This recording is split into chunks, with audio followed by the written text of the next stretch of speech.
Halo sahabatku, apa kabar kalian semua hari ini? Semoga selalu sehat dan bahagia ya. Selamat datang kembali di channel kesayangan kita, Cerita Momo. Siapa di sini yang pernah merasa gemas banget sama tingkah mertua atau ipar yang suka ikut campur? Nah, kisah kali ini spesial banget. Judulnya bikin penasaran dan alurnya bakal bikin kalian gregetan sekaligus puas banget di akhir. Kita bakal ngikutin kisah Berlia, istri cerdas yang menghadapi suami dan mertua serakah dengan cara yang savage banget. Pokoknya, jangan sampai di-skip ya. Tapi sebelum kita masuk ke drama yang menegangkan ini, yuk dukung channel ini dengan cara tekan tombol like videonya dan subscribe sekarang juga. Jangan lupa nyalakan loncengnya ya. Dan seperti biasa, aku mau absen dulu nih. Coba tulis nama kalian, asal kota, dan ketik kata hadir di kolom komentar di bawah. Aku pengen tahu sahabat cerita Momo ini asalnya dari mana saja. Oke, kalau sudah siap melihat pembalasan elegan dari Berlia, mari kita masuk ke ceritanya. Aroma masakan tumis cumi asin kesukaanku semerbak memenuhi seluruh penjuru dapur, bercampur dengan wangi nasi hangat yang baru saja matang dari penanak nasi. Sore itu, sepulang kerja, pemandangan yang menyambutku sungguh tampak seperti potongan adegan dalam film romantis yang sering membuat para wanita iri. Di sana, di balik meja dapur marmer yang dingin, berdiri suamiku, Rizal. Ia mengenakan apron berwarna biru tua milikku, tangannya sibuk mengaduk wajan dengan cekatan, sementara senyum manis tak pernah lepas dari wajahnya saat melihatku melangkah masuk. "Hai, sayang. Sudah pulang? Lelah ya?" Sapanya dengan nada suara yang begitu lembut, seolah ia adalah suami paling sempurna di dunia ini. Ia mengecilkan api kompor, lalu berjalan mendekatiku, menyambut tas kerjaku dan meletakkannya di kursi makan, kemudian mengecup keningku sekilas. "Duduklah dulu. Sebentar lagi matang. Aku sengaja pulang lebih cepat hari ini karena ingin masak spesial buat kamu. Kamu kan sudah kerja keras seharian." Aku tersenyum tipis, merasa bersyukur. Hatiku menghangat melihat perhatiannya. "Terima kasih, Mas. Kamu memang paling tahu cara bikin aku senang," jawabku sambil menghempaskan tubuh ke kursi makan yang empuk. Rasanya seluruh penat di pundakku perlahan luruh melihat ketulusan Rizal. Selama 3 tahun pernikahan kami, Rizal memang selalu berusaha terlihat manis. Meski secara finansial, akulah yang menopang hampir 80% kebutuhan rumah tangga kami. Rumah mewah tempat kami bernaung ini, mobil yang terparkir di garasi, hingga modal usaha kecil-kecilan yang Rizal jalankan, semuanya berasal dari tabunganku dan kerja kerasku sebagai seorang direktur pemasaran di sebuah perusahaan multinasional. Namun, aku tidak pernah mempermasalahkan hal itu. Bagiku, cinta dan kesetiaan Rizal adalah bayaran yang setimpal. Setidaknya, itulah yang aku percayai hingga beberapa menit ke depan. "Tunggu sebentar ya, sayang.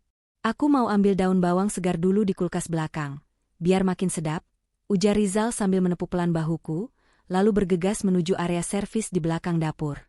Di atas meja dapur, tepat di samping tempatku meletakkan siku, ponsel Rizal tergeletak begitu saja. Layarnya menghadap ke atas. Awalnya aku tidak peduli. Aku bukan tipe istri posesif yang suka memeriksa ponsel suami tanpa izin. Aku percaya padanya. Namun, takdir sepertinya punya cara sendiri untuk membuka mataku yang selama ini tertutup oleh cinta buta. Ponsel itu bergetar panjang, menandakan ada pesan masuk. Bukan hanya sekali, tapi berkali-kali getaran itu mengusik ketenangan di dapur yang sunyi. Secara refleks, mataku melirik ke arah layar ponsel yang menyala terang. Jaraknya hanya sejengkal dari tanganku. Di layar itu, terpampang jelas nama pengirim pesan, Ibu. Dahiku berkerut. Tumben sekali Bu Maya, ibu mertuaku, mengirim pesan beruntun di jam makan malam begini. Biasanya beliau akan menelpon jika ada hal penting. Rasa penasaran mulai menggelitik, namun aku masih berusaha menahannya. Tapi, ketika satu pesan susulan muncul dan terbaca jelas di layar notifikasi tanpa perlu membuka kuncinya, duniaku seakan berhenti berputar detik itu juga. Mataku terbelalak membaca kalimat kapital yang terpampang di sana. Jantungku yang tadinya berdetak tenang, kini berpacu gila-gilaan, memompa darah panas naik ke ubun-ubun. Pesan itu berbunyi, "Rizal, kapan kamu bertindak? Ceraikan istrimu segera. Ingat, rencana kita untuk mengambil alih semua hartanya harus berjalan mulus sebelum dia sadar."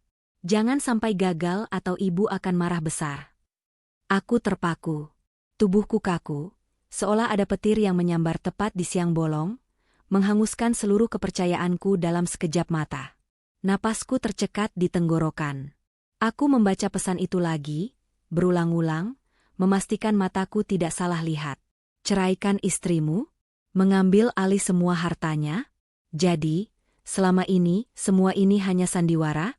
Senyuman manis Rizal, perhatiannya, masakan spesial ini, semuanya hanyalah topeng untuk menutupi niat busuk mereka? Air mata mulai menggenang di pelupuk mataku, panas dan menyakitkan. Namun, rasa sakit itu dengan cepat berganti menjadi kemarahan yang luar biasa. Ingatanku melayang pada sikap Bu Maya selama ini. Beliau memang sering menyindirku secara halus, mengeluhkan tentang aku yang terlalu sibuk bekerja dan jarang melayani suami, tapi aku selalu menganggapnya sebagai omelan khas mertua pada umumnya. Ternyata, di balik itu semua, ada rencana jahat yang sudah disusun rapi bersama anak laki-laki kesayangannya. Mereka ingin hartaku. Mereka ingin rumah ini, rumah yang kubeli dengan keringat dan air mataku sendiri, sebelum aku menikah dengan Rizal. Rumah yang sertifikatnya masih atas namaku, namun isinya perlahan mulai dipenuhi oleh barang-barang keinginan Bu Maya yang Rizal beli menggunakan kartu kredit tambahanku. Tanganku gemetar hebat saat hendak meraih ponsel itu untuk mengambil bukti foto, tapi suara langkah kaki Rizal terdengar mendekat dari arah belakang. Cepat-cepat aku menarik tanganku kembali, menyeka sudut mataku yang basah, dan berusaha menetralkan ekspresi wajahku. Aku tidak boleh gegabah. Jika aku melabraknya sekarang, mereka akan tahu bahwa aku sudah sadar, dan mereka pasti akan menyusun rencana lain yang lebih licik untuk menjatuhkanku. Tidak, aku tidak boleh kalah. Wanita yang mereka sebut sebagai target rampokan ini bukanlah wanita bodoh. Rizal muncul kembali dengan senyum lebar, sambil membawa irisan daun bawang. Nah, ini dia rahasianya biar makin wangi, ujarnya ceria, sama sekali tidak menyadari bahwa bom waktu baru saja meledak di dalam kepalaku. Ia kembali ke depan kompor, bersenandung kecil, seolah tidak ada beban dosa sedikit pun di pundaknya. Betapa mengerikannya manusia yang bisa tertawa di depan orang yang hendak ia hancurkan hidupnya.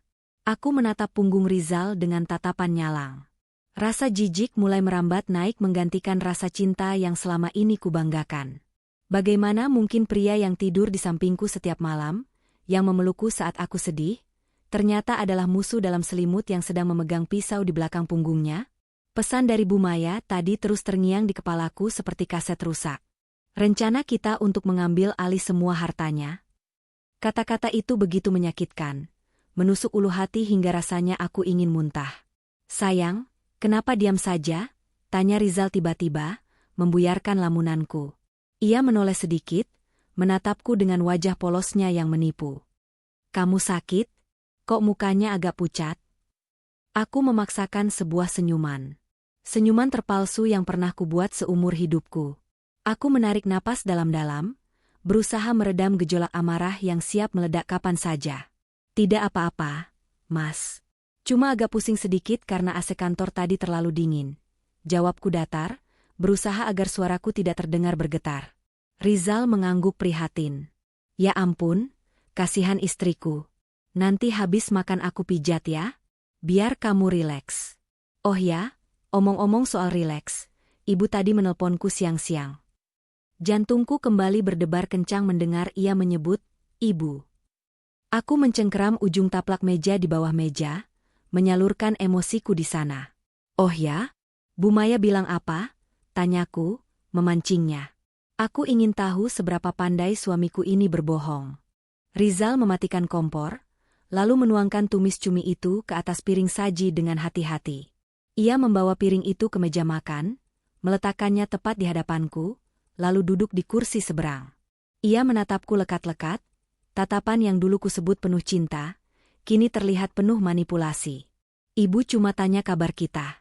Beliau bilang rindu sama kamu. Katanya, besok pagi ibu mau mampir ke sini sarapan bareng. Boleh kan? Sayang? Kasihan ibu sendirian di rumah, beliau ingin sekali ketemu menantu kesayangannya. Ujar Rizal dengan nada memelas yang dibuat-buat. Darahku mendidih. Menantu kesayangan? Cih! Munafik! Belum sampai 5 menit yang lalu aku membaca pesan ibunya yang menyuruh Rizal menceraikanku, dan sekarang ia berani bilang ibunya merindukanku? Sandiwara macam apa ini? Ternyata kedatangan Bu Maya besok bukan untuk sarapan, melainkan untuk melancarkan aksi mereka. Mungkin besok adalah hari eksekusi yang mereka rencanakan. Mereka pikir aku akan menjadi domba yang diam saja saat disembelih.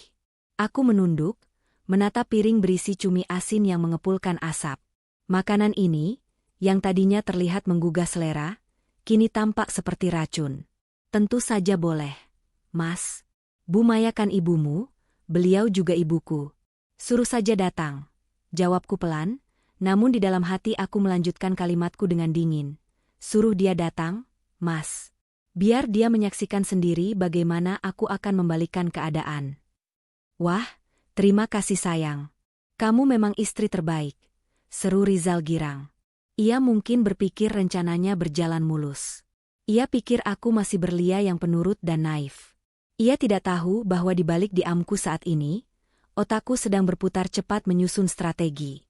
Rizal mulai menyendokkan nasi ke piringku. Makan yang banyak ya, kamu butuh tenaga. Benar, Mas. Aku butuh tenaga. Tenaga untuk menendang kalian keluar dari hidupku, batinku.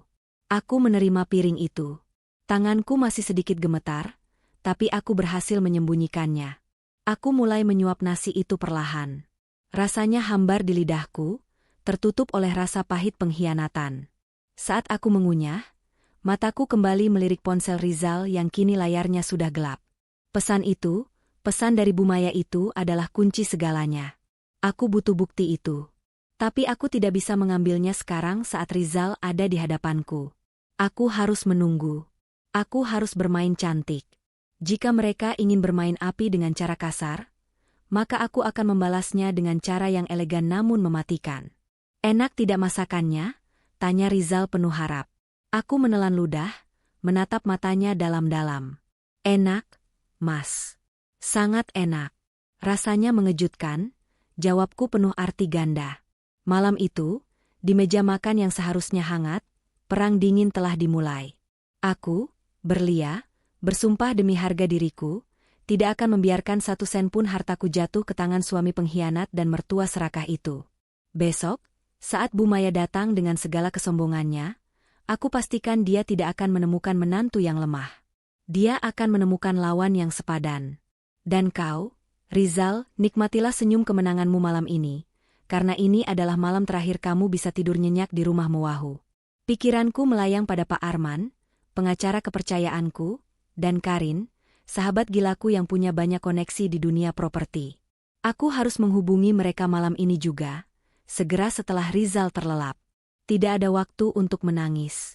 Air mataku terlalu berharga untuk ditumpahkan demi laki-laki seperti dia. Malam ini, aku bukan lagi istri yang berbakti.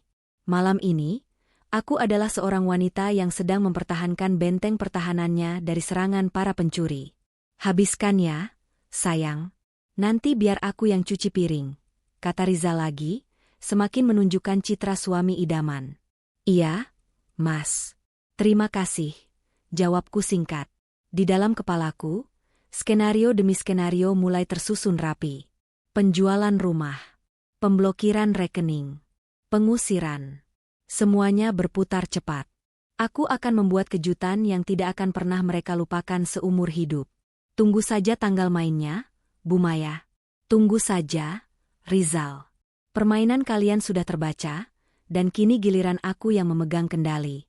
Suasana makan malam yang biasanya menjadi momen paling hangat di rumah ini, kini terasa begitu mencekam bagiku, seolah oksigen di sekitarku perlahan menipis. Rizal masih terus berceloteh tentang rencana liburan akhir tahun yang katanya ingin ia hadiahkan untukku, padahal aku tahu persis saldo tabungannya bahkan tidak cukup untuk membeli tiket pesawat kelas ekonomi. Aku hanya mengangguk-angguk pelan, berusaha menelan nasi yang terasa seperti kerikil tajam di tenggorokan. Setiap kali ia menyodorkan lauk ke piringku dengan senyum manisnya, hatiku justru mencelos perih, membayangkan betapa lihainya ia menyembunyikan belati di balik punggungnya. Setelah piring kami kosong, Rizal tidak membiarkanku beranjak untuk membereskan meja seperti biasa. Duduk saja, sayang. Biar nanti aku yang bereskan. Oh ya, mumpung kita lagi santai, ada sesuatu yang mau aku bicarakan. Ini penting banget buat masa depan kita, ucapnya antusias. Ia beranjak cepat menuju tas kerjanya yang tergeletak di sofa ruang tengah, lalu kembali dengan sebuah map berwarna biru. Jantungku kembali berdegup kencang, kali ini bukan karena cinta, melainkan waspada. Instingku sebagai seorang wanita yang biasa bergelut dengan dunia bisnis langsung menyala. Rizal duduk kembali di hadapanku, membuka map itu, dan mengeluarkan beberapa lembar dokumen yang sudah rapi terstaples. Ia menyodorkan sebuah pena mahal, pena yang kubelikan saat ulang tahunnya bulan lalu, ke hadapanku. Ingatkan waktu itu kita pernah bahas soal investasi properti? Nah, temanku ada yang menawarkan peluang bagus banget. Sayang. Tapi slotnya terbatas dan harus masuk malam ini juga supaya kita dapat harga perdana. Aku sudah pelajari semuanya, dan ini aman banget. Kamu tinggal tanda tangan di sini, dan di sini, ujar Rizal sambil menunjuk beberapa kolom tanda tangan dengan jari telunjuknya. Matanya berbinar penuh harap, binar yang kini ku tahu palsu. Aku menerima map itu dengan tangan yang kusembunyikan getarannya di bawah meja. Mataku dengan cepat memindai isi dokumen tersebut. Rizal mungkin lupa siapa istrinya. Aku terbiasa membaca kontrak kerjasama bernilai miliaran rupiah setiap hari. Mataku terlatih menemukan celah dan kejanggalan dalam hitungan detik. Dan benar saja, di balik judul, Perjanjian Investasi Dana Terpadu, yang terdengar mentereng di halaman depan, mataku menangkap klausul-klausul janggal di halaman kedua dan ketiga. Di sana, terselip kalimat-kalimat hukum yang sangat halus namun mematikan. Ada poin yang menyebutkan pemberian kuasa penuh kepada pihak kedua, yang namanya dikosongkan, untuk mengelola, memindahkan, dan bahkan mengasingkan aset-aset yang terdaftar dalam lampiran. Dan ketika aku mengintip lampiran di halaman paling belakang, napasku tercekat. Di sana tertera jelas nomor sertifikat rumah ini, nomor BPKB mobilku, hingga rincian deposito pribadiku. Ini bukan surat investasi. Ini adalah surat kuasa mutlak untuk memindahkan semua hartaku ke tangan siapapun yang Rizal kehendaki, yang pastinya adalah dirinya dan Bu Maya. Darahku mendidih hebat. Rasanya ingin sekali aku merobek kertas-kertas ini tepat di depan wajahnya dan meneriakkan semua kebohongannya. Namun, aku teringat pesan Bu Maya di ponsel tadi. Mereka ingin ini berjalan mulus. Jika aku meledak sekarang, mereka akan tahu aku sudah sadar dan mereka akan menggunakan cara paksa atau bahkan kekerasan. Aku harus mengulur waktu. Aku harus lebih pintar dari mereka. Sayang, kok melamun? Ayo tanda tangan, nanti keburu diambil orang slotnya. Desak Rizal, suaranya mulai terdengar sedikit tidak sabar, meski ia berusaha menutupinya dengan tawa kecil. Aku meletakkan pena itu perlahan di atas meja, lalu memijat pelipisku dengan gerakan dramatis. Aku mengerang pelan, memejamkan mata seolah sedang menahan sakit yang luar biasa. Aduh, Mas, tiba-tiba kepalaku sakit sekali. Rasanya berputar-putar, keluhku dengan suara lemah. Aktingku harus meyakinkan. Wajah Rizal berubah, ada kilatan kekecewaan di sana, namun ia cepat-cepat memasang wajah khawatir. Loh, kenapa tiba-tiba sakit? Tadi kan baik-baik saja. Cuma tanda tangan sebentar kok. Sayang, nggak sampai 1 menit. Habis itu kamu bisa langsung istirahat. Lihatlah dia. Istrinya mengeluh sakit, tapi prioritasnya tetap tanda tangan sialan ini. Semakin jelas sudah di mana posisiku di matanya. Aku menggeleng pelan, masih memegangi kepalaku. Nggak bisa, Mas. Mataku berkunang-kunang, tulisan di kertas itu jadi berbayang semua. Aku nggak mau tanda tangan dokumen penting kalau aku nggak bisa baca isinya dengan jelas. Nanti kalau ada salah bagaimana? Kamu kan tahu prinsip kerjaku, aku harus teliti. Rizal tampak menggertakkan gigi, rahangnya mengeras sesaat sebelum ia kembali tersenyum paksa. Ya ampun, sayang. Kamu nggak percaya sama suamimu sendiri? Aku kan sudah baca semuanya. Kamu tinggal tanda tangan saja. Ayolah, demi masa depan kita. Mas, bentakku sedikit keras, membuat Rizal terlonjak kaget. Aku segera melembutkan suaraku kembali, memasang wajah memelas. Maaf, Mas. Tapi kepalaku benar-benar sakit. Jangan paksa aku mikir yang berat-berat dulu malam ini ya. Tolong hargai kondisiku. Dokumennya taruh saja di situ, Besok pagi-pagi sekali sebelum berangkat kerja aku janji akan baca dan tanda tangan kalau memang isinya bagus. Rizal terdiam, menatapku dengan tatapan menyelidik. Aku membalas tatapannya dengan sorot mata sayu, berusaha terlihat selemah mungkin. Akhirnya, ia menghela napas panjang, napas kekalahannya malam ini. Ia menarik kembali map biru itu dengan gerakan kasar yang tak bisa ia sembunyikan. Ya sudah kalau kamu memang sakit. Aku cuma mau yang terbaik buat kita. Padahal kalau besok pagi, takutnya kesempatannya sudah hilang. Kalau rezeki nggak akan kemana, Mas? Jawabku singkat sambil beranjak berdiri dari kursi. Kakiku terasa lemas bukan karena sakit, tapi karena lelah menahan emosi yang membuncah di dada. Aku mau ke kamar mandi sebentar, mau cuci muka, lalu langsung tidur. Tolong jangan ganggu aku dulu ya. Tanpa menunggu jawaban Rizal, aku melangkah cepat menuju kamar mandi di dalam kamar utama kami. Begitu pintu terkunci rapat, pertahananku runtuh. Aku menyalakan keran wastafel sekencang mungkin agar suara air menutupi suara isak tangisku. Aku menatap pantulan wajahku di cermin. Wajah wanita yang selama ini tulus mencintai, bekerja keras dari pagi hingga malam demi membangun istana kecil ini, ternyata hanya dianggap sapi perah oleh orang-orang yang kusebut keluarga. Air mataku menetes, bercampur dengan air keran yang kubasuhkan ke wajah. Betapa bodohnya aku selama ini.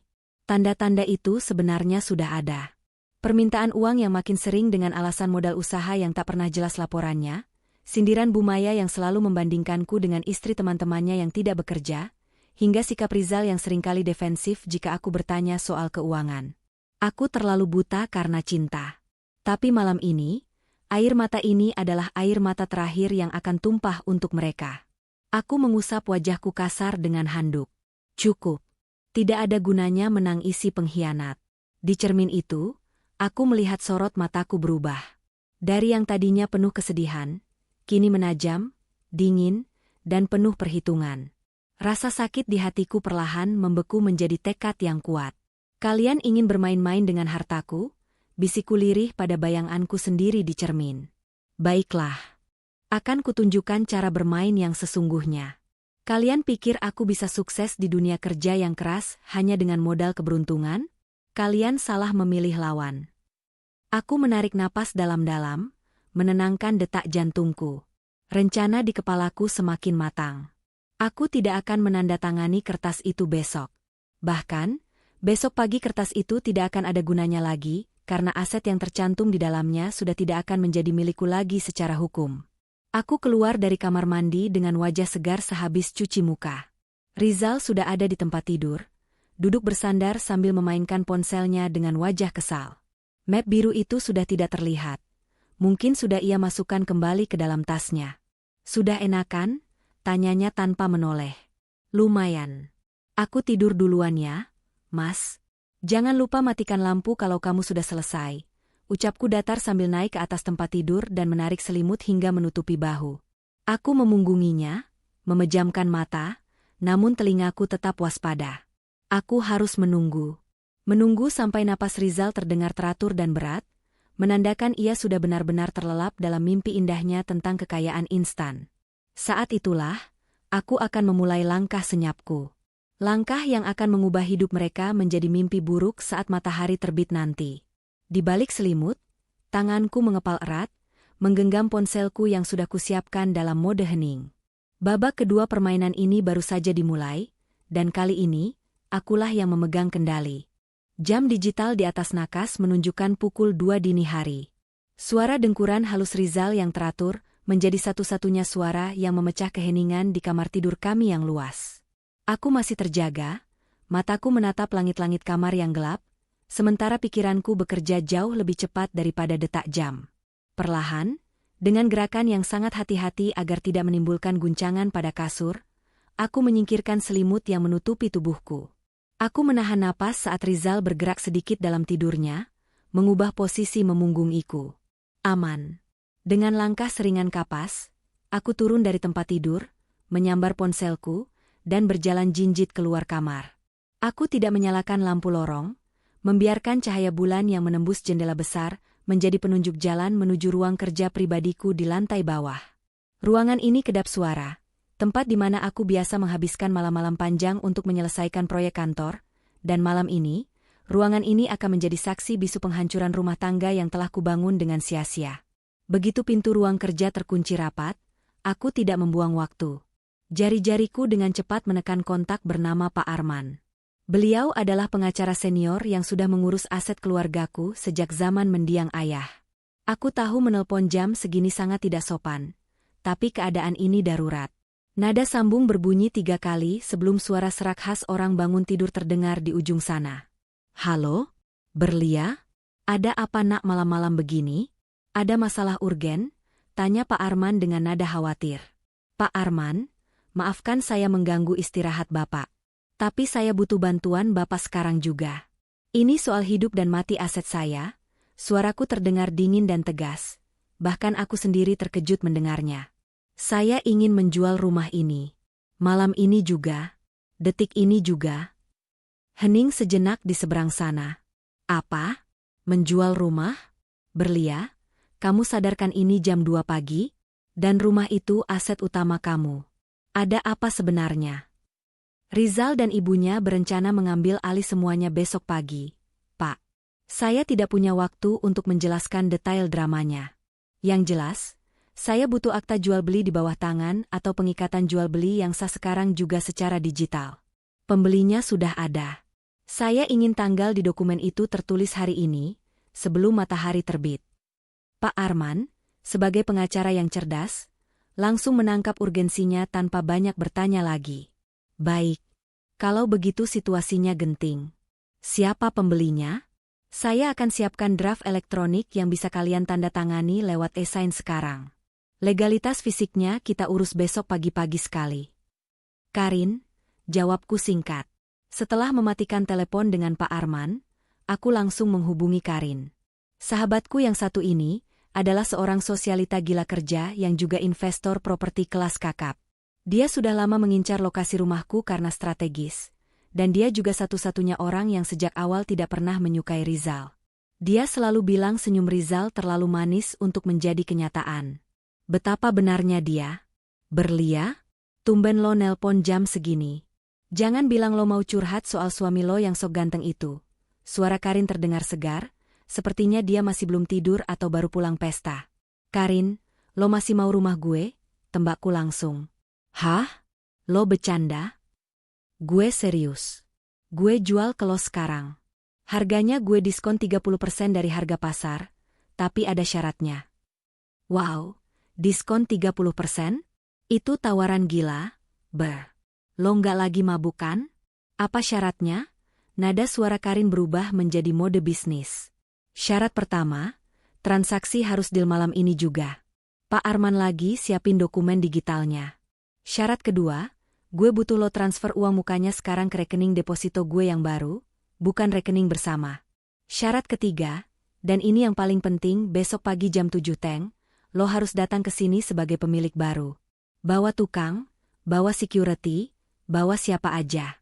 Lo harus renovasi rumah ini atau setidaknya bikin keributan seolah-olah lo mau merobohkannya.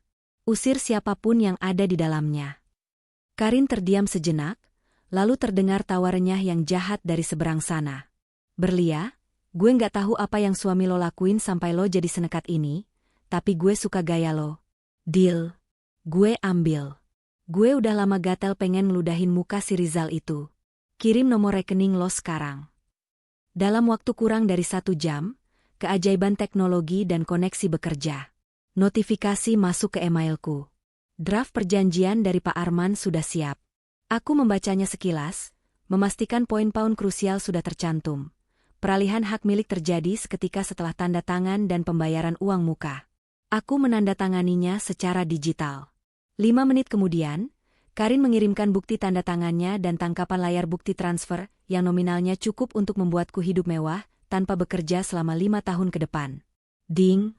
Notifikasi dari mobile bankingku berbunyi pelan. Dana masuk. Rumah ini, secara teknis dan hukum, sudah bukan milikku lagi. Rumah ini sekarang milik Karin. Aku menghela napas panjang, menyandarkan punggung ke kursi kerja. Satu beban besar terangkat, tapi aku belum selesai. Aku membuka aplikasi perbankan lain. Di sana ada rekening tabungan yang biasa digunakan Rizal, yang sumber dananya tentu saja dari kartu kredit tambahanku dan uang bulanan yang kuberikan. Tanpa ragu, aku memblokir akses kartu kredit tambahan itu. Aku melaporkannya sebagai kartu hilang melalui aplikasi, sehingga sistem bank akan memblokirnya secara otomatis detik ini juga. Lalu, aku memindahkan sisa dana tunai di rekening operasional rumah tangga ke rekening pribadiku yang lain. Aku menyisakan saldo 0 rupiah. Biar saja. Biar besok ketika dia mau beli bensin atau traktir ibunya sarapan bubur ayam, kartunya ditolak. Setelah memastikan semua, pintu, tertutup rapat, aku kembali naik ke kamar tidur. Rizal masih mendengkur, posisinya tidak berubah. Wajahnya terlihat begitu damai, seolah dia adalah pria paling tidak berdosa di muka bumi. Aku berdiri di samping tempat tidur, menatapnya dalam kegelapan. Ada rasa nyeri yang aneh di dadaku, sisa-sisa cinta yang sedang dipaksa mati. Tidurlah yang nyenyak, Mas, bisikku nyaris tak terdengar. Nikmati mimpi indahmu tentang menjadi kaya raya dari hartaku. Karena begitu matamu terbuka nanti, kamu tidak akan punya atap untuk bernaung. Aku kembali berbaring di sampingnya, menarik selimut sebatas dada. Mataku terpejam, tapi aku tahu aku tidak akan bisa tidur lagi. Adrenalin memompa deras di tubuhku. Aku membayangkan wajah Bu Maya besok pagi. Wanita tua yang gila hormat itu pasti akan datang dengan dagu terangkat tinggi, siap untuk menendangku keluar. Dia tidak tahu bahwa dia sedang berjalan masuk ke dalam kandang singa yang sudah menganga lebar.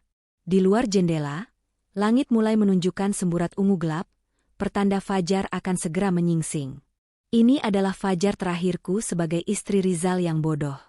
Matahari yang akan terbit nanti bukan hanya membawa cahaya pagi, tapi juga membawa kebenaran yang akan membakar hangus semua kepalsuan di rumah ini. Aku tersenyum miring dalam gelap. Selamat datang di neraka yang kalian ciptakan sendiri, sayangku. Cahaya matahari pagi menerobos masuk melalui celah-celah tirai jendela kamar, membawa kehangatan yang kontras dengan dinginnya suasana hatiku. Aku sudah bangun sejak 1 jam lalu, sudah mandi dan berpakaian rapi. Bukan pakaian kerja kantoran seperti biasa, melainkan gaun santai namun elegan berwarna marun yang biasa kupakai untuk menjamu tamu penting. Aku duduk di depan meja rias, memulas lipstik merah menyala di bibirku. Warna keberanian. Warna perang. Rizal menggeliat di tempat tidur, lalu terbangun dengan senyum lebar yang tak biasa. Sepertinya mimpi indahnya tentang menjadi orang kaya baru terbawa hingga ke alam sadar. Pagi, sayang. Sapanya dengan suara serak, namun matanya berbinar licik. Ia melirik jam dinding. Wah, sudah jam 7. Aku harus siap-siap. Ibu bilang mau sampai jam 7:30.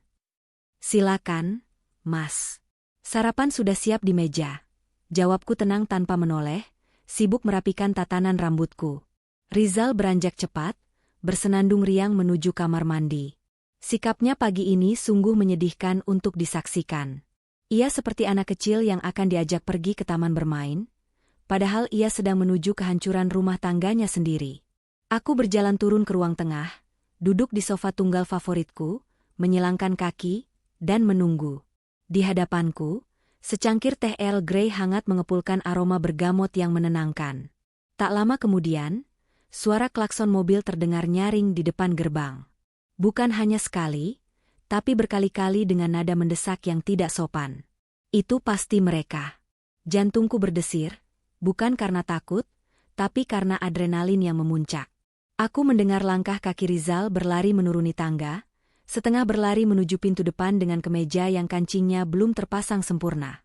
Itu pasti ibu, serunya girang, melewatiku begitu saja tanpa menoleh. Ia membuka pintu utama lebar-lebar. Pemandangan di ambang pintu sungguh membuat darahku mendidih, meski wajahku tetap datar tanpa ekspresi. Bu Maya berdiri di sana dengan dagu terangkat tinggi, mengenakan setelan kebaya modern yang terlalu mencolok untuk kunjungan sarapan biasa. Di belakangnya, berdiri Siska, adik iparku, yang sedang sibuk mengunyah permen karet sambil memainkan ponselnya. Tapi yang paling menarik perhatianku adalah apa yang ada di belakang mereka. 3 buah koper besar berukuran jumbo, dan beberapa kardus yang ditumpuk di teras. Mereka bukan bertamu. Mereka pindah. Selamat pagi, anakku sayang. Seru Bu Maya lantang, langsung memeluk Rizal erat-erat seolah mereka sudah berpisah 10 tahun. Mana istri kamu yang tidak tahu diri itu? Masih tidur jam segini? Ada di dalam, Bu. Ayo masuk, masuk. Rumah ini kan rumah ibu juga sekarang. Jawab Rizal, suaranya terdengar lantang, sengaja dikeraskan agar aku mendengarnya. Topeng manisnya mulai retak, memperlihatkan wajah aslinya yang pengecut. Tanpa permisi, tanpa ucapan, Assalamualaikum. Apalagi mengetuk pintu, rombongan itu masuk. Siska menyeret koper rodanya dengan kasar, membiarkan roda-roda kotor itu menggilas karpet Persia mahal yang kubeli saat dinas ke Turki tahun lalu. Wow, dingin banget AC-nya. Enak ya jadi orang kaya, buang-buang listrik. Sindir Siska sambil melempar tas tangannya sembarangan ke sofa panjang, tepat di sebelah tempatku duduk. Ia menatapku dari ujung kaki hingga ujung kepala dengan tatapan meremehkan. Ada Kak Berlia. Kirain udah minggat. Aku tidak menjawab, hanya menyesap tehku perlahan, menikmati setiap detiknya. Mataku beralih pada Bu Maya yang kini berdiri di tengah ruang tamu, berkacak pinggang sambil memindai sekeliling ruangan seolah ia adalah seorang ratu yang sedang menginspeksi jajahan barunya. Akhirnya, desah Bu Maya dramatis. Akhirnya ibu bisa bernapas lega di rumah yang layak. Siska, bawa koper ibu ke kamar utama di lantai atas. Mulai hari ini ibu tidur di sana. Rizal, kamu suruh istrimu bereskan barang-barangnya dari kamar itu sekarang juga. Ibu tidak mau ada bau dia tertinggal di bantal. Rizal mengangguk patuh, lalu berjalan mendekatiku. Ia berdiri di samping ibunya, menciptakan formasi 3 lawan 1. Wajah manis yang semalam ia tunjukkan saat memasak cumi asin sudah lenyap tak berbekas. Kini yang ada hanya wajah angkuh seorang pria yang merasa di atas angin. Berlia, panggil Rizal dengan nada dingin. Kamu dengar kata ibu kan? Cepat kemasi barang-barangmu. Pindahkan ke kamar tamu di belakang atau, ya terserah kamu mau bawa kemana. Yang jelas kamar utama itu sekarang kamar ibu. Aku meletakkan cangkir tehku perlahan ke atas tatakan, menimbulkan bunyi, kling, kecil yang terdengar nyaring di keheningan ruangan. Aku menatap mereka satu persatu. Mas, Bu Maya, Siska, kalian sehat? Datang pagi-pagi, bawa koper, lalu mengusir pemilik rumah dari kamarnya sendiri? Ini lelucon jenis apa? Pemilik rumah? Bu Maya tertawa cempreng, tawa yang menyakitkan telinga. Ia melangkah maju, menunjuk wajahku dengan telunjuknya yang memakai cincin emas besar, cincin yang dulu dibeli Rizal dengan uangku. Jangan mimpi kamu. Rizal sudah cerita semuanya. Kamu itu istri yang tidak becus. Sibuk kerja, tidak pernah urus suami, dan yang paling parah, kamu pelit. Kamu pikir Rizal tidak cerita betapa susahnya dia minta modal usaha sama kamu? Istri macam apa yang membiarkan suaminya mengemis? Betul tuh, timpal Siska sambil melipat tangan di dada. Kak Rizal itu laki-laki, kepala keluarga. Harusnya Kak Berlia tuh hormat, kasih semua akses keuangan ke suami. Ini malah dijatahin kayak anak kecil. Malu-maluin. Aku tersenyum miring. Jadi itu narasi yang dibangun Rizal selama ini di depan keluarganya? Bahwa aku istri yang pelit dan penindas? Luar biasa. Jadi intinya apa, Bu? Tanyaku santai, menyandarkan punggung ke sofa. Intinya? Bu Maya mendengus kasar. Intinya kamu harus sadar diri. Rizal sudah setuju untuk menceraikan kamu. Berkas-berkas investasi yang semalam dia bawa itu sebenarnya langkah awal pengalihan aset. Kami tahu kamu tidak sebodoh itu untuk langsung tanda tangan, tapi kami punya cara lain. Sekarang, sebagai ganti rugi atas waktu dan masa muda anakku yang terbuang sia-sia selama menikah denganmu, rumah ini dan isinya disita oleh keluarga kami. Disita? Ulangku, pura-pura terkejut. Ya, anggap saja ini harta Gonogini, bentak Rizal tiba-tiba. Wajahnya memerah, mungkin karena malu tapi tertutupi oleh keserakahan. Aku sudah muak. Berlia, aku capek hidup di bawah bayang-bayangmu. Aku mau jadi laki-laki yang punya kuasa. Dan ibu berhak menikmati masa tuanya di rumah mewah ini. Kamu kan bisa cari uang lagi, gampang buat kamu. Jadi, jangan persulit keadaan. Keluar dari rumah ini baik-baik, atau kami seret. Kata-kata Rizal barusan adalah penutup peti mati bagi perasaanku. Tidak ada lagi keraguan. Tidak ada lagi rasa kasihan. Kalian yakin mau mengusirku sekarang? Tanyaku pelan, menatap lurus ke manik mata Bu Maya. Kalian yakin koper-koper itu tidak akan kalian angkat keluar lagi dalam waktu kurang dari 1 jam? Bu Maya melotot. Kurang ajar. Kamu mengancam orang tua? Siska. Buang barang-barang dia yang ada di meja itu keluar. Biar dia tahu kita tidak main-main. Siska dengan sigap menyambar tas kerjaku yang ada di kursi makan, lalu berjalan menuju pintu depan dan melemparkannya ke halaman rumput. Tuh, ambil sana. Sekalian orangnya juga keluar. Aku menarik napas panjang, menahan gejolak amarah agar tidak meledak menjadi tindakan fisik. Belum waktunya. Sedikit lagi. Jarum jam di dinding menunjukkan pukul 7:10. Karin harusnya sudah dekat. Baiklah kalau itu mau kalian, ucapku sambil berdiri perlahan, merapikan sedikit kerutan di gaunku. Tapi ingat satu hal, Bu. Keserakahan itu seperti meminum air laut. Semakin diminum, semakin haus, sampai akhirnya membunuhmu. Halah, banyak omong. Pergi sana, usir Bu Maya sambil mengibaskan tangannya seperti mengusir lalat. Ia lalu berbalik menatap Rizal dengan wajah sumringah. Rizal, nanti sofa jelek ini kita ganti ya. Ibu mau yang kulit asli warna emas, biar kelihatan lebih mewah. Beres, Bu. Apapun buat ibu, jawab Rizal patuh. Aku berjalan pelan menuju pintu utama, melewati Siska yang tersenyum mengejek. Namun, langkahku terhenti tepat di ambang pintu. Bukan karena aku ragu, tapi karena sebuah mobil SUV hitam besar dengan stiker perusahaan kontraktor baru saja memasuki pekarangan rumah, diikuti oleh sebuah truk engkel yang membawa peralatan tukang. Di belakang setir SUV itu, kulihat Karin menurunkan kacamatanya, melambaikan tangan padaku sambil menyeringai lebar. Pasukan perusak pestaku sudah datang. Senyum di wajah Bu Maya dan Rizal di belakangku pasti akan segera luntur. Panggung sandiwara ini akan segera berganti sutradara. Suara deru mesin truk yang berhenti tepat di depan pagar rumah membuat Rizal menjulurkan lehernya, mencoba mengintip dari balik bahuku. Senyum mengejek yang tadinya menghiasi wajahnya kini berubah menjadi seringai kepuasan. Ia menepuk tangan ibunya dengan antusias. Lihat, Bu, istriku ini memang visioner. Belum diusir secara resmi, dia sudah memanggil truk pindahan sendiri. Benar-benar wanita mandiri yang tahu diri. Ejeknya sambil tertawa renyah, tawa yang disambut gelak tawa Siska yang tak kalah nyaringnya. Aku masih berdiri mematung di ambang pintu, menatap Karin yang sedang memberi instruksi pada para tukang di luar sana. Mereka belum masuk. Sepertinya Karin sengaja memberiku waktu sedikit lagi untuk menikmati pertunjukan terakhir kebodohan keluarga ini. Mendengar ejekan Rizal, aku berbalik perlahan, menatap wajah suamiku itu dengan sorot mata yang sulit diartikan. Benar, Mas. Aku memang selalu mempersiapkan segalanya dengan matang. Tidak seperti seseorang yang bisanya hanya menumpang hidup. Balasku tenang, namun menusuk. Rizal mendengus, wajahnya memerah padam tersinggung oleh sindiranku. Sebelum aku sempat melangkah keluar menuju kebebasanku, tangan kekar Rizal tiba-tiba mencengkeram pergelangan tanganku dengan kasar.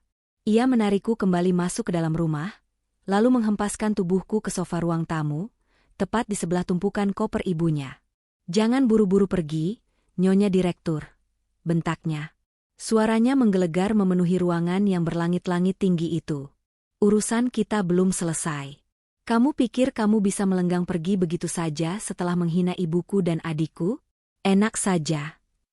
Rizal berjalan cepat ke arah meja konsol di sudut ruangan, mengambil map biru yang semalam ia sodorkan, map yang katanya berisi dokumen investasi bodong itu.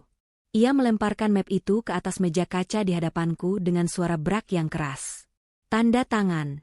Perintahnya, telunjuknya menuding tepat di depan hidungku. Itu bukan cuma surat investasi. Di halaman tengah, aku sudah selipkan surat pernyataan cerai dan surat kesepakatan pembagian harta Gonogini. Isinya menyatakan bahwa rumah ini, mobil, dan setengah tabunganmu menjadi milikku sebagai kompensasi perceraian. Tanda tangan sekarang, baru kamu boleh naik ke truk rongsokanmu itu. Aku menatap map itu, lalu beralih menatap Bu Maya yang kini berdiri di samping Rizal sambil berkacak pinggang. Wajahnya penuh kemenangan. Ayo tanda tangan. Jangan bikin ibu menunggu lama. Ibu mau segera istirahat. Kamar utama itu butuh didekor ulang, baunya terlalu bau kamu. Ibu mau ganti sprei sutra yang baru, cerocos wanita tua itu tanpa rasa malu sedikitpun. Aku meraih map itu perlahan. Membuka lembar demi lembar dengan gerakan santai yang disengaja. Benar saja, di antara tumpukan kertas itu, terselip surat gugatan cerai yang sudah ia siapkan entah sejak kapan, lengkap dengan klausul pembagian harta yang sangat tidak masuk akal. Mereka benar-benar perampok berkedok keluarga. Mas, panggilku pelan, menatap Rizal tepat di matanya. Selama 3 tahun ini, apa pernah ada sedetik saja rasa cinta yang tulus buat aku? Atau semuanya cuma karena uang? Rizal terdiam sejenak, lalu ia tertawa sinis. Tawa yang terdengar sangat asing di telingaku. Cinta? Berlia, kamu itu terlalu sibuk, terlalu dominan, terlalu pintar. Laki-laki mana yang betah punya istri yang gajinya 5 kali lipat lebih besar dari suaminya? Aku merasa dikebiri setiap kali kamu bayar tagihan makan malam kita. Aku butuh wanita yang bisa aku atur, yang menatapku seolah aku rajanya, bukan wanita yang menatapku seperti karyawan magang. Pengakuan itu meluncur mulus dari mulutnya, jujur dan menyakitkan. Tapi anehnya, aku tidak menangis. Justru aku merasa lega. Teka-teki itu akhirnya terjawab sudah. Dan soal uang, lanjut Rizal, kini ia membungkuk, mendekatkan wajahnya ke wajahku. Ya, tentu saja aku butuh uangmu. Siapa yang tidak mau hidup enak? Tapi kamu pelit. Kamu jatah aku, kamu awasi pengeluaranku. Sekarang, dengan tanda tanganmu di kertas itu, aku akan ambil apa yang seharusnya jadi hakku sebagai kepala keluarga yang sudah kamu injak-injak harga dirinya. Dengar itu. Timpal Siska dari arah dapur, mulutnya penuh mengunyah apel yang ia ambil sembarangan dari kulkas. Kak Rizal itu pantas dapat yang lebih baik. Mbak Gina, mantan pacar Kak Rizal dulu, jauh lebih anggun dan penurut daripada Kak Berlia. Aku tersenyum tipis, menutup kembali map itu tanpa membubuhkan tanda tangan sedikitpun. Aku meletakkan pena yang disodorkan Rizal, lalu mendorong map itu menjauh. Aku tidak akan tanda tangan, ucapku tegas. Keheningan melanda ruangan itu selama 2 detik, sebelum akhirnya meledak menjadi amarah. Mata Bu Maya melotot nyaris keluar. Wajah Rizal berubah merah pada menahan murka. Apa kamu bilang? Pekik Bu Maya. Ia maju selangkah, tangannya gemetar menunjukku. Dasar wanita keras kepala. Kamu mau kami paksa? Rizal, pegang tangan istrimu, paksa dia tanda tangan. Kamu jangan main-main, Berlia. Ancam Rizal, ia mulai menggulung lengan kemejanya, bersiap melakukan kekerasan fisik jika diperlukan. Tanda tangan atau aku hancurkan barang-barang kesayanganmu di sini. Silakan, tantangku sambil bersedekap. Hancurkan saja. Toh, sebentar lagi tidak ada gunanya. Mendengar tantanganku, emosi Bu Maya meledak tak terkendali. Ia menyambar sebuah vas bunga kristal bohemia, hadiah pernikahan dari kolega kantorku yang harganya puluhan juta, yang terpajang di meja sisi. Tanpa ragu, wanita tua itu mengangkatnya tinggi-tinggi. Kamu menantang ibu? Dasar menantu durhaka. Lihat ini akibatnya kalau melawan mertua. Prang. Vas kristal itu menghantam lantai marmer dengan keras, pecah berkeping-keping. Serpihan kristal bening berserakan di mana-mana, memantulkan cahaya matahari pagi yang ironis. Suara pecahnya vas itu menggema, menyakitkan telinga. Ibu, seruku refleks, bukan karena sayang pada barangnya, tapi kaget dengan kebrutalan wanita itu. Apa? Masih mau melawan? Teriak Bu Maya histeris. Ia lalu bergerak liar, menyambar bingkai foto pernikahanku dan Rizal di dinding, lalu membantingnya ke lantai hingga kacanya hancur berantakan. Ia menginjak-injak foto wajahku dengan sepatu hak tingginya. Rumah ini milik kami. Barang-barang ini milik kami. Kalau kamu tidak mau tanda tangan, ibu akan hancurkan semuanya biar kamu tidak dapat apa-apa. Rizal hanya diam menonton ibunya mengamuk. Bahkan terlihat menikmati pemandangan itu. Siska bersorak-sorai menyemangati, hancurin aja, Bu, biar dia tahu rasa. Sudah puas, Bu? Tanyaku dingin, berdiri dari sofa dan melangkah mundur menghindari serpihan kaca. Teruskan saja. Hancurkan semuanya. Lemari itu, lukisan itu, televisi itu, hancurkan saja. Kamu pikir saya takut? Tantang Bu Maya dengan napas terengah-engah. Ia hendak meraih patung keramik di rak display, namun gerakannya terhenti. Suara bising mesin bor yang menyayat telinga tiba-tiba terdengar dari arah dinding ruang tamu, diikuti oleh suara dum, dum, dum. Seperti seseorang sedang menghantam tembok luar dengan palu godam raksasa. Seketika, aktivitas perusakan yang dilakukan Bu Maya terhenti. Rizal terlonjak kaget. Siska menutup telinganya. Suara apa itu? Teriak Rizal panik, matanya liar mencari sumber suara. Siapa yang berani ribut-ribut di rumahku? Belum sempat Rizal bergerak, pintu depan yang tadi tertutup setengah, kini didorong terbuka lebar dengan kasar. Cahaya matahari pagi menyeruak masuk, menciptakan siluet seorang wanita tinggi, semampai dengan kacamata hitam dan helm proyek berwarna putih di kepalanya. Di belakangnya, 5 orang pria berotot mengenakan rompi oranye dan membawa peralatan berat berdiri siap siaga. Karin melangkah masuk dengan gaya angkuh yang elegan, sepatu bootsnya menginjak serpihan vas kristal yang dipecahkan Bu Maya barusan, menimbulkan bunyi krek yang ngilu. Ia menurunkan kacamata hitamnya sedikit, menatap Rizal, Bu Maya, dan Siska bergantian dengan tatapan jijik seolah sedang melihat kecoa. Waduh, berantakan sekali, komentar Karin santai, suaranya yang renyah memecah ketegangan. Ia menoleh padaku dan mengedipkan sebelah matanya. Sorry telat 5 menit, macet di depan komplek. Biasalah, truk pengangkut puing jalannya lambat. Siapa kamu? Bentak Bu Maya, merasa teritorinya dilanggar. Berani-beraninya masuk rumah orang sembarangan. Keluar atau saya panggil satpam. Karin tertawa, tawa yang meremehkan. Ia mengeluarkan sebuah dokumen dari tas kerjanya dan mengibas-ngibaskannya di udara. Rumah orang? Koreksi sedikit, nenek tua. Ini rumah saya. Dan kalian adalah sampah yang harus saya bersihkan pagi ini juga. Wajah Rizal memucat seketika, seputih kertas HVS. Ia menatapku dengan tatapan horor, seolah baru menyadari bahwa domba yang hendak ia sembelih ternyata adalah serigala berbulu domba. Dan saat itu, aku tersenyum. Senyum tulus pertamaku pagi ini. Senyum kemenangan. Suara teriakan Bu Maya yang bercampur dengan deru mesin bor menjadi musik pembuka yang paling merdu di pagi ini. Omong kosong apa ini? Jerit wanita parubaya itu. Wajahnya memerah padam, urat-urat di lehernya menonjol menahan amarah yang meledak-ledak. Ia menatap Karin dengan sorot mata merendahkan, seolah Karin adalah pengemis yang nyasar masuk ke istananya. Kamu siapa? Datang-datang mengaku pemilik rumah. Dasar orang gila. Rizal, usir perempuan tidak sopan ini. Panggil satpam komplek. Rizal, yang sedari tadi mematung dengan wajah pucat pasi seperti mayat hidup, akhirnya tersadar dari keterkejutannya. Ia melangkah maju dengan gerakan kasar mendekati Karin, mencoba merebut dokumen yang dipegang wanita itu. Namun, Karin yang sudah siap siaga, dengan gesit menarik tangannya ke belakang. Rizal hanya berhasil menangkap udara kosong, membuatnya terlihat semakin bodoh. Jangan main kasar, Tuan Rizal. Tangan kotor Anda tidak pantas menyentuh akta jual beli resmi ini. Sindir Karin tajam, bibirnya menyunggingkan senyum mengejek yang membuat darah Rizal mendidih. Rizal berbalik menatapku, matanya nyalang penuh tuduhan dan kepanikan. Berlia. Jelaskan apa maksudnya ini.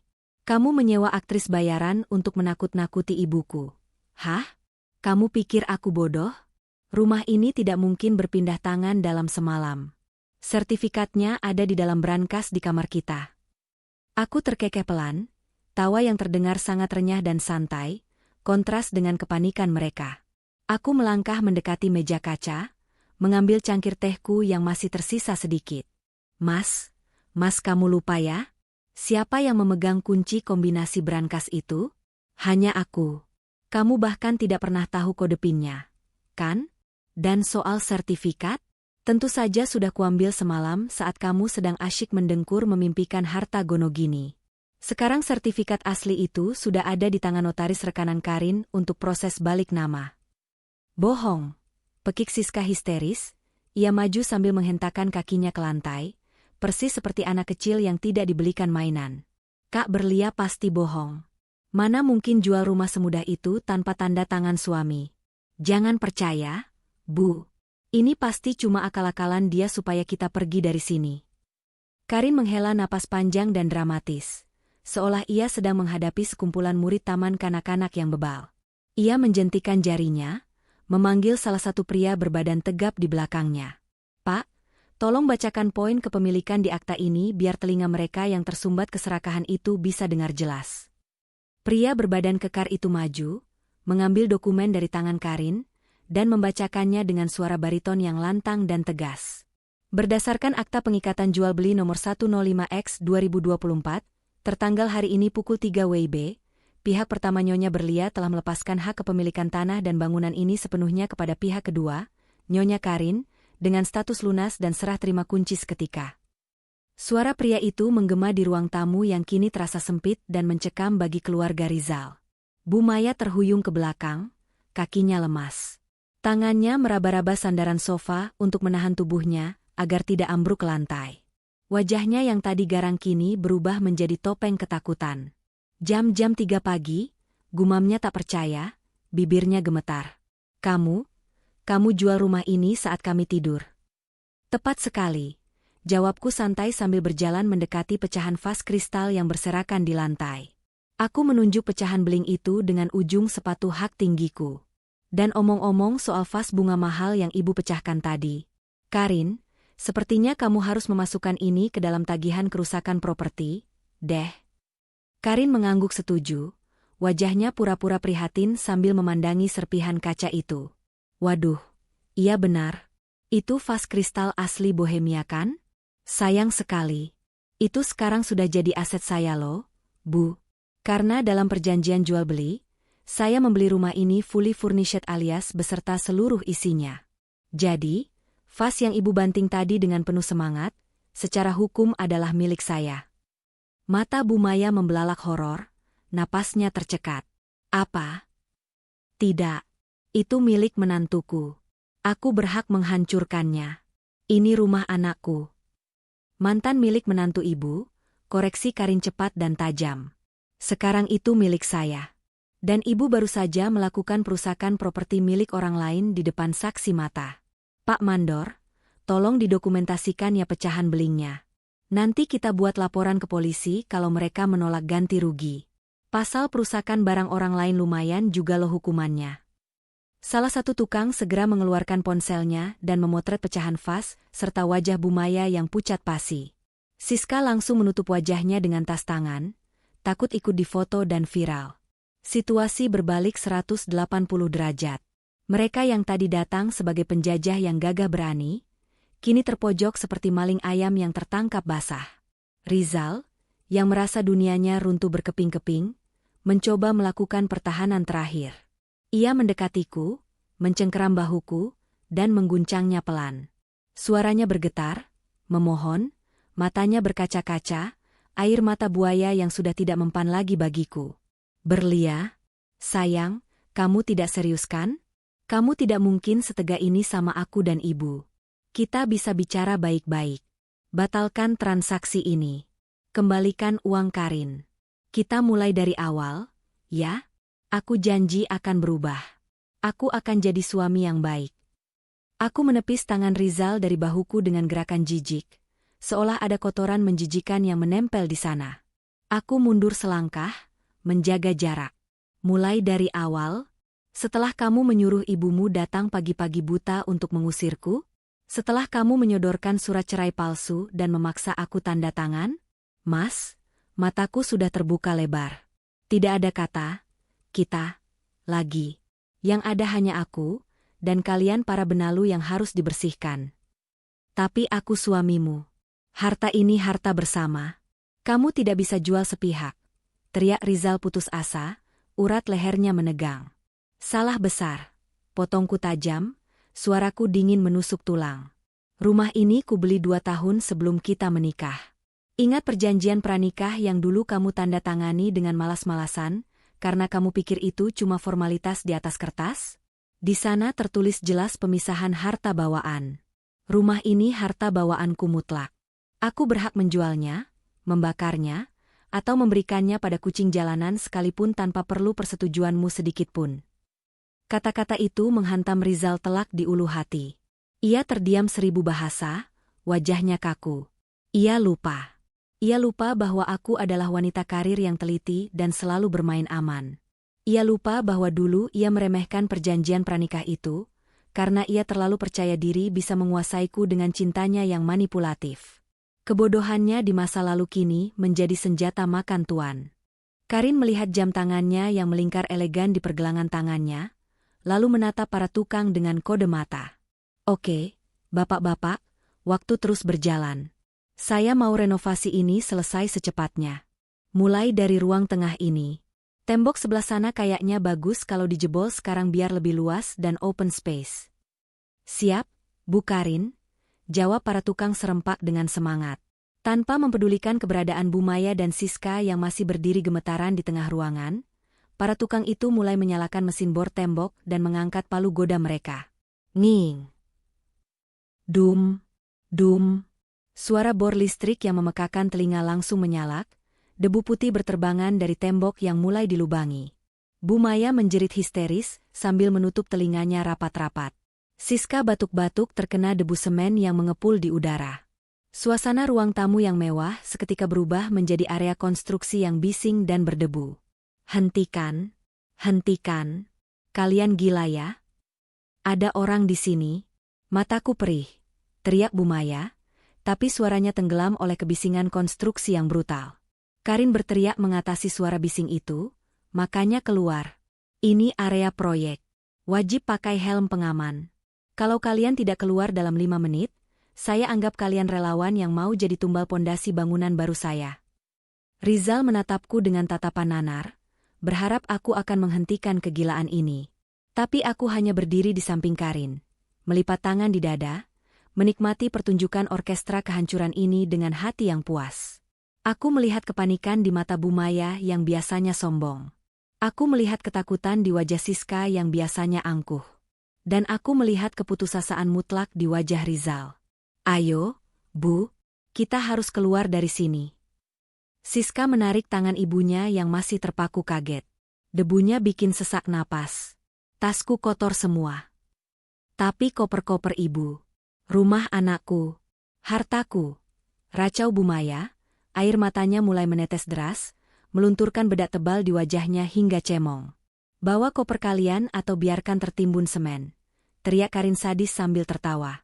Rizal akhirnya sadar bahwa ia telah kalah telak. Ia berlari menyambar koper ibunya dan menyeretnya keluar pintu dengan susah payah. Diikuti Siska yang menyeret ibunya yang masih meronta-ronta. Aku melihat pemandangan itu dengan hati yang terasa kosong namun ringan.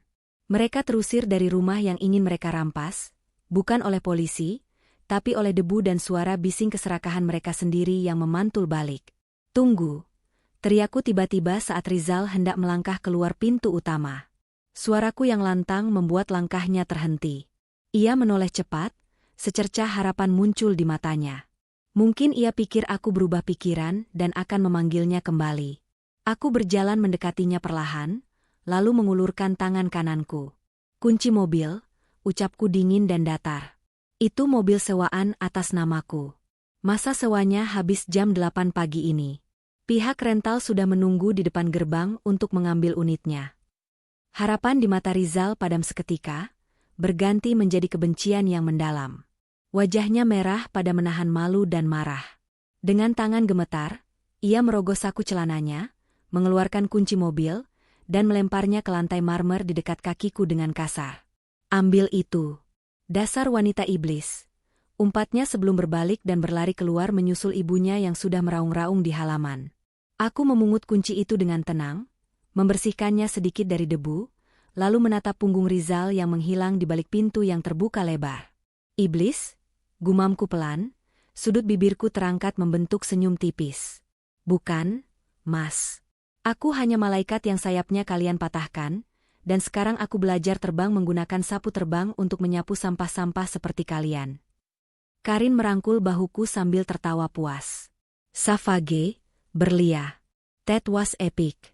Sekarang, ayo kita lihat drama babak selanjutnya di halaman depan. Aku yakin Pak Satpam punya popcorn. Matahari pagi mulai beranjak naik, memancarkan panas yang menyengat kulit, seolah alam semesta pun turut mendukung untuk membakar habis sisa-sisa kesombongan keluarga Rizal. Di pelataran halaman rumah yang kini penuh dengan puing-puing kecil akibat pengerjaan renovasi mendadak, Bu Maya, Rizal, dan Siska berdiri tak tentu arah. Penampilan mereka sungguh kontras dengan saat mereka datang tadi.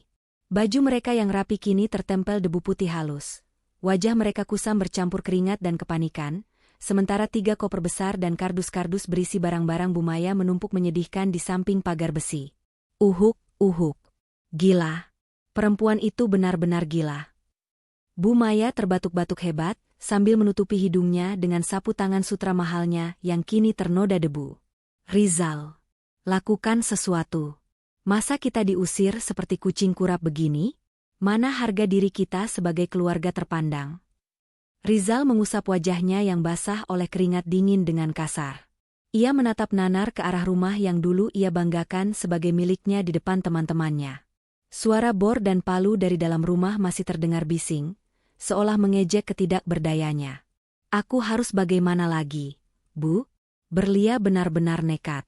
Dia menjual rumah itu tanpa sepengetahuanku. Secara hukum, Karin sekarang pemiliknya. Kalau kita memaksa masuk, kita bisa ditangkap polisi karena menerobos properti orang. Terus kita mau tinggal di mana? Jerit Siska histeris, kakinya menghentak-hentak tanah. Aku sudah bilang ke teman-teman geng sosialitaku kalau aku pindah ke kawasan elit Menteng. Kalau mereka tahu aku jadi gelandangan begini, mau ditaruh di mana mukaku? Kak Rizal? Diam kamu, Siska. Jangan bikin pusing. Bentak Rizal, urat lehernya menonjol. Ia lalu merogoh saku celananya, mengambil ponsel. Kita ke hotel bintang 5 dulu sementara. Biar aku yang urus semuanya. Nanti kita cari pengacara untuk gugat Berlia. Dia pikir dia bisa menang mudah? Tunggu saja. Rizal berusaha terlihat tenang dan berwibawa di depan ibu dan adiknya, meski tangannya gemetar saat membuka aplikasi pemesanan hotel. Namun, sebelum ia sempat menekan tombol pesan, sebuah mobil derek berwarna oranye berhenti tepat di depan gerbang, menghalangi pandangan mereka. Seorang pria berseragam biru turun dari truk itu, didampingi oleh seorang pria lain yang berpakaian formal memegang papan jalan. Mereka berjalan lurus melewati Bu Maya dan Siska, langsung menghampiri mobil SUV hitam, mobil yang selama ini dipakai Rizal untuk bergaya ke sana kemari, yang terparkir manis di carport. Hei, siapa kalian? Mau apa dekat-dekat mobil saya? Teriak Rizal panik, ia berlari menghadang kedua pria itu. Jangan macam-macam ya, saya sedang emosi. Pria berpakaian formal itu menatap Rizal datar, lalu memeriksa plat nomor mobil tersebut dan mencocokkannya dengan data di papan jalannya. Maaf, Pak, kami dari pihak rental, Abadi Rent Car. Kami mendapat instruksi dari penyewa atas nama Ibu Berlia untuk menarik unit ini sekarang juga karena masa sewa sudah habis dan tidak diperpanjang. Sewa? Siska membelalakan matanya. Maksudnya apa? Kak Rizal bilang mobil ini dibeli cash hadiah dari klien. Rizal menelan ludah, wajahnya pucat pasi. Kebohongannya satu persatu terkelupas. Itu ada kesalahpahaman. Mas, saya bisa perpanjang sewanya sekarang. Saya bayar lunas untuk 1 bulan ke depan. Jangan diambil sekarang, kami butuh mobil ini untuk angkut koper. Petugas rental itu menggeleng tegas. Maaf, Pak. Ibu Berlia sudah membatalkan kontrak secara sepihak dan meminta unit diamankan segera. Kuncinya sudah diserahkan. Tepat saat itu, aku keluar dari pintu depan rumah, melangkah anggun menuruni tangga teras dengan payung hitam yang dipegang oleh salah satu asisten Karin, melindungiku dari terik matahari. Di tanganku, kunci mobil itu berayun-ayun ringan. Ini kuncinya, Pak, ucapku tenang, menyerahkan kunci itu kepada petugas rental tanpa melirik Rizal sedikitpun. Silakan dibawa. Kondisinya masih bagus, hanya mungkin jok penumpangnya agak bau parfum murah bekas dipakai orang-orang yang tidak tahu diri. Siska memekik marah mendengar sindiranku, tapi ia tidak bisa berbuat apa-apa. Berlia, tegak kamu ya. Rizal berusaha merampas kunci itu, tapi petugas berbadan tegap dari pihak rental langsung pasang badan, mendorong dada Rizal hingga ia terhuyung mundur. Jangan bikin keributan, Pak. Atau kami lapor polisi, ancam petugas itu. Dalam hitungan menit, mobil kebanggaan Rizal itu dinyalakan mesinnya. Suara mesin menderu halus, lalu perlahan mobil itu mundur keluar dari pekarangan, meninggalkan Rizal yang menatap nanar seperti anak kecil yang kehilangan mainan kesayangannya. Mobilku. Lirih Rizal. Mobil sewaan, koreksiku tajam.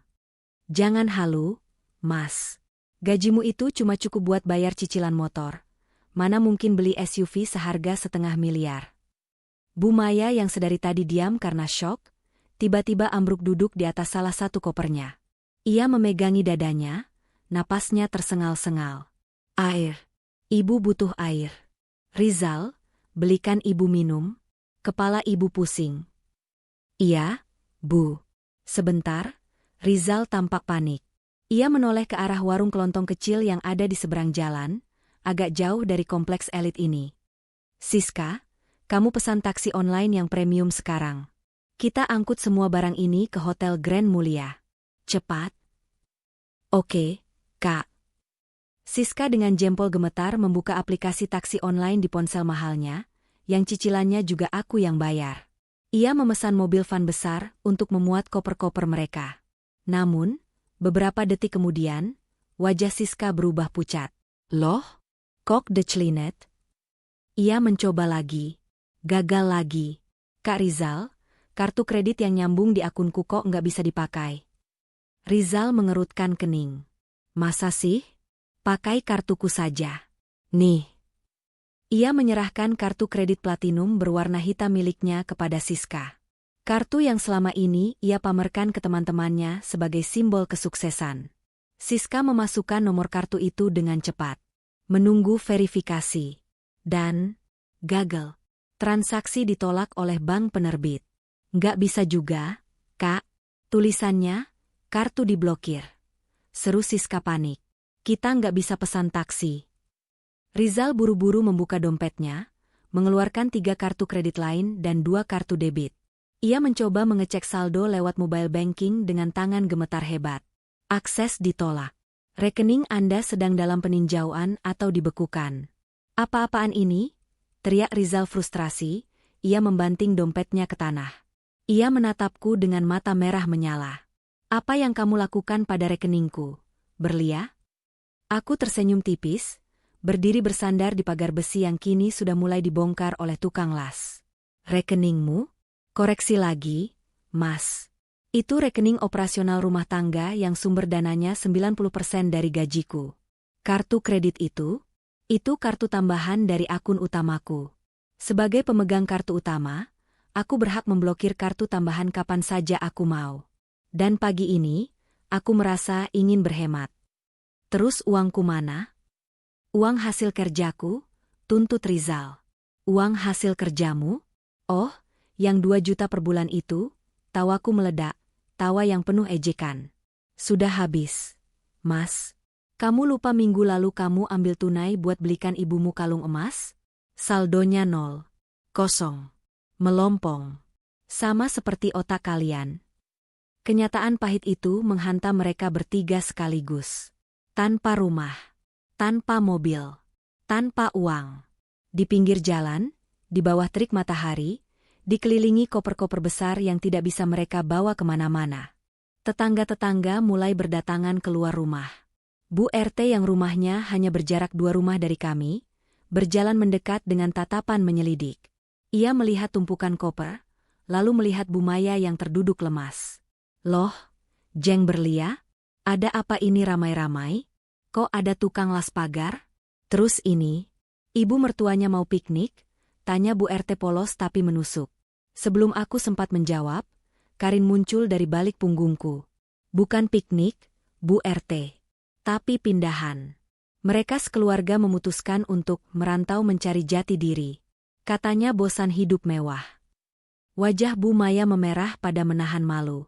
Ia yang selama ini selalu menyombongkan diri di arisan kompleks sebagai mertua nyonya besar, kini menjadi tontonan gratis. Ia menundukkan kepalanya dalam-dalam, mencoba menyembunyikan wajahnya. Rizal, ibu mau pulang. Rintih Bu Maya pelan, suaranya kehilangan tenaga. Pulang ke rumah kontrakan lama kita saja. Ibu tidak kuat di sini, dilihatin orang. Tapi kita nggak punya uang buat naik taksi ke sana, Bu. Jaraknya jauh di pinggiran kota. Bisik Rizal putus asa, namun suaranya cukup keras untuk kudengar. Aku merogoh tasku, mengambil selembar uang 100.000 rupiah berwarna merah. Uang terakhir yang akan kuberikan pada mereka.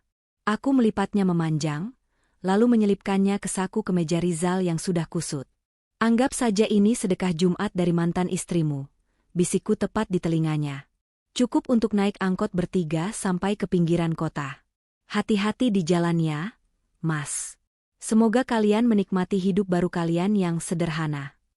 Setelah mengucapkan kalimat perpisahan itu, aku berbalik badan. Karin memberi isyarat pada satpam komplek untuk membantu mereka keluar dari area perumahan. Ayo, Pak, Bu, silakan. Jangan menghalangi jalan masuk proyek, usir satpam itu tegas. Dengan langkah terseok-seok, Rizal menyeret 2 koper besar sekaligus. Sementara Siska menyeret 1 koper sambil memapah ibunya yang terus menangis. Mereka berjalan kaki, keluar dari gerbang rumah mewah itu, menyusuri aspal panas di bawah tatapan iba sekaligus cemooh para tetangga. Mereka pergi meninggalkan istana yang gagal mereka rampok, menuju ketidakpastian yang mereka ciptakan sendiri. Aku melihat punggung mereka menjauh, dan untuk pertama kalinya dalam 3 tahun, aku merasa paru-paruku terisi penuh oleh udara segar kebebasan. Ruangan berpendingin udara di kantor firma hukum Pak Arman terasa jauh lebih menyejukkan dibandingkan panas terik yang membakar kulit di luar sana. Aku duduk dengan tenang di kursi kulit yang empuk, menyesap kopi hitam tanpa gula yang disajikan oleh sekretaris Pak Arman. Di hadapanku, terhampar berkas-berkas yang jauh lebih penting daripada sekadar akta jual beli rumah tadi pagi.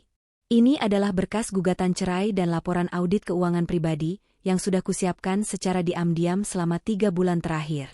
Jadi, Bu Berlia sudah mantap mengajukan gugatan ini hari ini juga? Tanya Pak Arman sambil membetulkan letak kacamatanya. Ia menatapku dengan sorot mata kagum sekaligus prihatin. Bukti-bukti perselingkuhan finansial Rizal sudah sangat lengkap.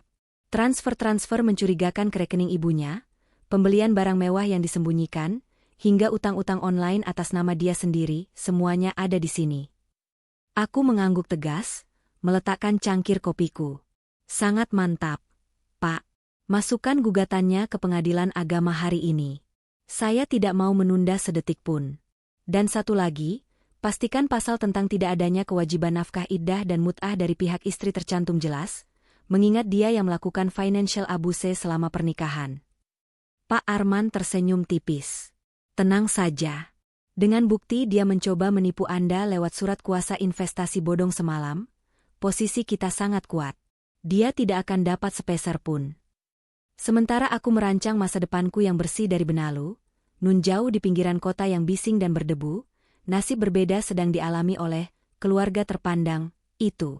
Di dalam sebuah angkutan kota yang pengap dan penuh sesak, Bu Maya duduk terhimpit di antara seorang ibu-ibu yang membawa keranjang sayur dan Siska yang terus-menerus mengomel sambil mengipasi wajahnya dengan tangan. Keringat bercucuran membasahi kebaya mahal Bu Maya, membuat bedaknya luntur berantakan seperti topeng yang meleleh. Rizal duduk di bangku depan, di samping sopir, memangku 1 koper besar karena bagasi belakang sudah tidak muat. Wajahnya ditekuk, menatap kosong ke jalanan macet yang penuh polusi. Panas banget sih. Ini angkot apa oven? Keluh Siska dengan suara cempreng, membuat beberapa penumpang lain menatapnya sinis. Kak Rizal, kita beneran mau ke kontrakan petak 9? Itu kan daerah kumuh. Teman-temanku nggak ada yang tinggal di sana. Diam, Siska, bentak Rizal tanpa menoleh. Kepalanya pening luar biasa. Uang 100.000 pemberian Berlia tadi sudah berkurang untuk membayar ongkos angkot yang ternyata lebih mahal, karena mereka membawa banyak barang. Sisanya hanya cukup untuk makan nasi bungkus bertiga, dan membeli air mineral gelas. Ibu pusing, Zal. Ibu mau pingsan rasanya, rintih Bu Maya lemah. Kenapa nasib kita jadi begini? Dasar Berlia wanita laknat. Awas saja kalau ibu ketemu dia lagi, ibu jambak rambutnya sampai botak. Rizal hanya bisa menghela napas kasar. Ancaman ibunya terdengar kosong dan menyedihkan di saat mereka bahkan tidak punya atap untuk berteduh. Setelah menempuh perjalanan hampir 2 jam yang menyiksa, angkot itu berhenti di depan sebuah gang sempit yang becek. Turun, Mas. Udah sampai, kata sopir angkot ketus.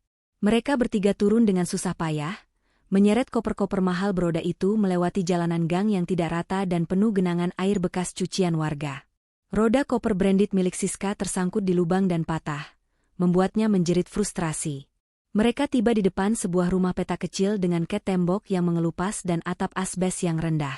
Ini adalah kontrakan lama yang pernah disewa Rizal sebelum menikah denganku, tempat yang sengaja ia pertahankan, meski jarang dibayar lancar, sebagai gudang, barang-barang rongsokan ibunya. Kuncinya masih ia simpan di gantungan kunci mobil, yang untungnya sempat ia cabut sebelum kunci mobil itu kuserahkan ke pihak rental. Begitu pintu dibuka, bau apek dan lembab langsung menyeruak keluar, menyambut kedatangan tuan rumah yang jatuh miskin. Debu tebal menyelimuti lantai ubin yang dingin. Tidak ada sofa empuk, tidak ada AC dingin, tidak ada pelayan yang membawakan minum. Hanya ada satu kasur busa tipis yang sudah kempes di sudut ruangan. Kita tinggal di sini? Siska menatap ruangan itu dengan horor, seolah melihat hantu. Aku nggak mau. Ini kandang ayam, bukan rumah. Syukuri saja kita masih punya tempat berteduh. Hardik Rizal melempar koper ibunya ke sudut ruangan. Ia duduk bersandar di dinding yang kusam, meluruskan kakinya yang pegal. Setidaknya sampai aku dapat pinjaman uang untuk sewa apartemen. Pinjaman dari mana? Tanya Bu Maya sinis, duduk di atas kopernya karena jijik duduk di lantai. Kartu kreditmu diblokir semua sama istri durhaka itu. Rizal merogoh saku celananya, mengeluarkan ponselnya yang layarnya retak sedikit karena tadi sempat terjatuh saat berebut koper. Ia berniat menghubungi teman-temannya, berharap ada yang mau meminjamkan uang. Namun, begitu ia menyalakan data seluler, menggunakan sisa kuota terakhirnya, ponselnya bergetar gila-gilaan. Bukan pesan simpati dari teman, melainkan puluhan notifikasi WhatsApp dan panggilan tak terjawab dari nomor-nomor tidak dikenal. Rizal membuka salah satu pesan itu, dan matanya terbelalak lebar. Wajahnya yang tadi merah karena panas, kini memucat seketika menjadi seputih tembok. Bayar utang Anda sekarang. Sudah ketemu. Kami tahu alamat rumah mewah Anda. Tim lapangan kami sedang menuju ke sana untuk menyita barang. Dan pesan lainnya, dasar penipu. Uang judi bola minggu lalu belum dibayar. Jangan lari atau kami sebar data KTP Anda ke semua kontak. Tangan Rizal gemetar hebat hingga ponselnya nyaris terlepas. Ia lupa. Selama ini ia hidup gali lubang tutup lubang. Ia meminjam uang dari aplikasi pinjaman online ilegal dan berjudi bola online, dengan harapan bisa menutupinya menggunakan uangku. Ia begitu yakin hari ini ia akan berhasil menguasai hartaku, sehingga ia berani mengambil pinjaman besar minggu lalu untuk gaya hidup Siska dan Bu Maya. Sekarang, agunan hidupnya, yaitu aku dan hartaku, sudah hilang. Dan para penagih utang itu sedang mencarinya. Kenapa? Jal? Siapa yang telepon? Tanya Bu Maya curiga melihat gelagat anaknya. Itu Anu, Bu. Rizal tergagap, keringat dingin sebesar biji jagung menetes di pelipisnya. Belum sempat Rizal mencari alasan, ponselnya berdering kencang. Layar menunjukkan nama kontak, Debt Collector 1. Rizal panik dan mematikan panggilan itu. Tapi detik berikutnya, telepon berdering lagi dari nomor berbeda. Di kantorku, Pak Arman menyerahkan satu lembar kertas lagi padaku. Ini hasil investigasi tambahan tim saya, Bu Berlia. Ternyata suami ibu terjerat utang judi online dan pinjaman ilegal senilai hampir 200 juta rupiah. Jatuh temponya hari ini. Aku tersenyum miring membaca laporan itu. Pantas saja dia begitu ngotot minta aku tanda tangan pengalihan aset pagi-pagi buta. Ternyata dia dikejar setan yang dia ciptakan sendiri. Apa ibu mau membantu melunasinya? Sebagai itikat baik terakhir, tanya Pak Arman memancing. Aku tertawa renyah, menutup map itu dengan suara plak yang tegas. Membantu? Pak Arman, saya justru ingin mengirimkan karangan bunga ucapan, selamat menikmati, untuk mereka. Biarkan para debt collector itu yang mengurus mereka. Itu hukuman yang jauh lebih kejam daripada penjara. Kembali ke kontrakan sempit itu, Rizal akhirnya mengangkat telepon dengan tangan gemetar karena ancaman di pesan was semakin mengerikan. Halo? Suara Rizal mencicit. Haha Rizal. Kami sudah di depan rumah mewah lo. Tapi kata tukang di sini rumah ini udah dijual dan lo udah diusir. Lo lari kemana? Hah? Jangan pikir lo bisa sembunyi.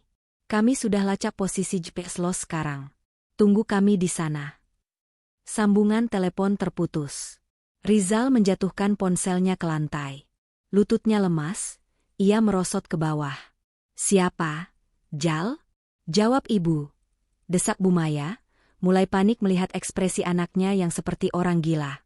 Rizal menatap ibunya dan adiknya dengan pandangan kosong. Mereka datang, Bu, penagih utang. Mereka tahu kita di sini. Apa? Siska menjerit histeris. Utang apa? Kak Rizal punya utang? 200 juta. Bisik Rizal parau. Aku pikir hari ini aku bisa bayar pakai uang berliah. 200 juta? Bu Maya memegang dadanya, matanya terbalik ke atas, dan kali ini ia benar-benar pingsan. Ambruk menimpa koper berisi baju-baju mewahnya yang kini tak lebih dari sampah tak berguna. Di luar gang, suara deru motor-motor knalpot bising mulai terdengar mendekat, seperti suara pasukan pencabut nyawa yang siap menagih janji. Di seberang kota, aku berdiri menatap jendela kaca gedung tinggi, memandang langit biru Jakarta. Kurasakan getaran ponselku. Sebuah pesan masuk dari Pak Arman, gugatan sudah didaftarkan. Selamat datang di hidup baru, Bu Berliah. Aku tersenyum puas. Babak penghancuran mental mereka baru saja dimulai, dan aku bahkan tidak perlu mengotori tanganku sendiri. Suara gedoran di pintu kayu yang lapuk itu terdengar, seperti dentuman meriam yang siap menghancurkan sisa-sisa kewarasan keluarga Rizal. Rumah petak sempit itu bergetar setiap kali tinju-tinju keras menghantam daun pintu dari luar. Buka. Kami tahu kalian di dalam. Jangan sembunyi tikus-tikus got. Teriakan kasar seorang pria dari balik pintu, membuat Siska menjerit tertahan sambil memeluk lututnya di pojok ruangan. Bu Maya yang baru saja siuman dari pingsannya, kembali gemetar hebat, wajahnya pucat pasi seolah darahnya berhenti mengalir. Rizal, yang seharusnya menjadi pelindung keluarga, justru meringkuk di dekat lemari tua, matanya liar mencari jalan keluar. Namun, tidak ada jendela belakang, tidak ada pintu rahasia. Mereka terperangkap. Brak! Engsel pintu yang sudah karatan itu akhirnya menyerah. Pintu terbuka paksa, menabrak dinding dengan keras hingga ket temboknya rontok. 3 orang pria berbadan kekar dengan jaket kulit hitam dan tatapan membunuh melangkah masuk, memenuhi ruangan sempit itu dengan aura intimidasi yang pekat. Bau rokok dan keringat menguar dari tubuh mereka, bercampur dengan bau apek kontrakan, menciptakan aroma keputusasaan. Nah, ini dia tuan muda kita, ucap salah satu pria yang memiliki luka parut di pipinya, menyeringai menatap Rizal yang gemetar. Gaya doang selangit, main judi elit, tapi bayar utang sulit. Tolong beri saya waktu, Bang. Rizal memohon, suaranya tercekat. Ia merangkak mundur hingga punggungnya menabrak tembok. Saya sedang usahakan. Istri saya, maksud saya, mantan istri saya, dia kaya raya. Nanti kalau gugatan harta gono gini cair, saya bayar 2 kali lipat. Sumpah. Pria itu tertawa keras, lalu menendang koper Bu Maya yang tergeletak di lantai. Harta gono gini? Kami sudah cek, bos. Istri lo itu pintar. Semua aset atas nama dia dan ada pisah harta. Lo nggak bakal dapat sepeser pun, nyadar nggak sih lo? Lo itu cuma benalu yang sudah dibuang. Kata-kata itu menampar Rizal lebih keras daripada pukulan fisik. Harapan terakhirnya untuk bangkit menggunakan uangku, dihancurkan begitu saja oleh fakta hukum yang ia abaikan. Karena lo nggak punya uang tunai. Pria itu memberi kode pada 2 temannya. Sita semua barang berharga yang mereka punya. Sekarang. Jangan, teriak Siska histeris saat salah satu pria merampas tas brandednya. Itu tas asli. Harganya 50 juta. Jangan diambil. Tas 50 juta tapi tinggal digubuk, cemooh pria itu sambil menumpahkan isi tas Siska ke lantai. Ia mengambil ponsel keluaran terbaru milik Siska. Lumayan, iPhone terbaru. Ini buat nyicil bunga minggu ini. Jangan HP gue. Gue mau live Instagram. Siska mencoba merebut kembali ponselnya, Tapi pria itu mendorongnya hingga Siska jatuh terguling di atas kasur busa yang kempes. Gadis yang biasanya angkuh itu kini menangis meraung-raung seperti anak kecil tantrum. Di sisi lain, Bu Maya berusaha melindungi leher dan pergelangan tangannya. Jangan sentuh perhiasan saya. Ini warisan. Ini harga diri saya. Harga diri nggak bisa dipakai bayar utang. Nenek tua. Pria ketiga dengan kasar menarik paksa kalung emas tebal, yang dibeli Rizal menggunakan uang curian dari dompetku bulan lalu, dari leher Bu Maya. Bu Maya menjerit kesakitan karena kulit lehernya tergores kuku pria itu. Gelang-gelang emasnya pun dilucuti satu persatu tanpa ampun. Rizal, tolong ibu. Lakukan sesuatu. Teriak Bu Maya, air matanya bercucuran membasahi kebaya kusutnya. Rizal hanya bisa menunduk, menangis dalam diam. Ia tidak berani melawan.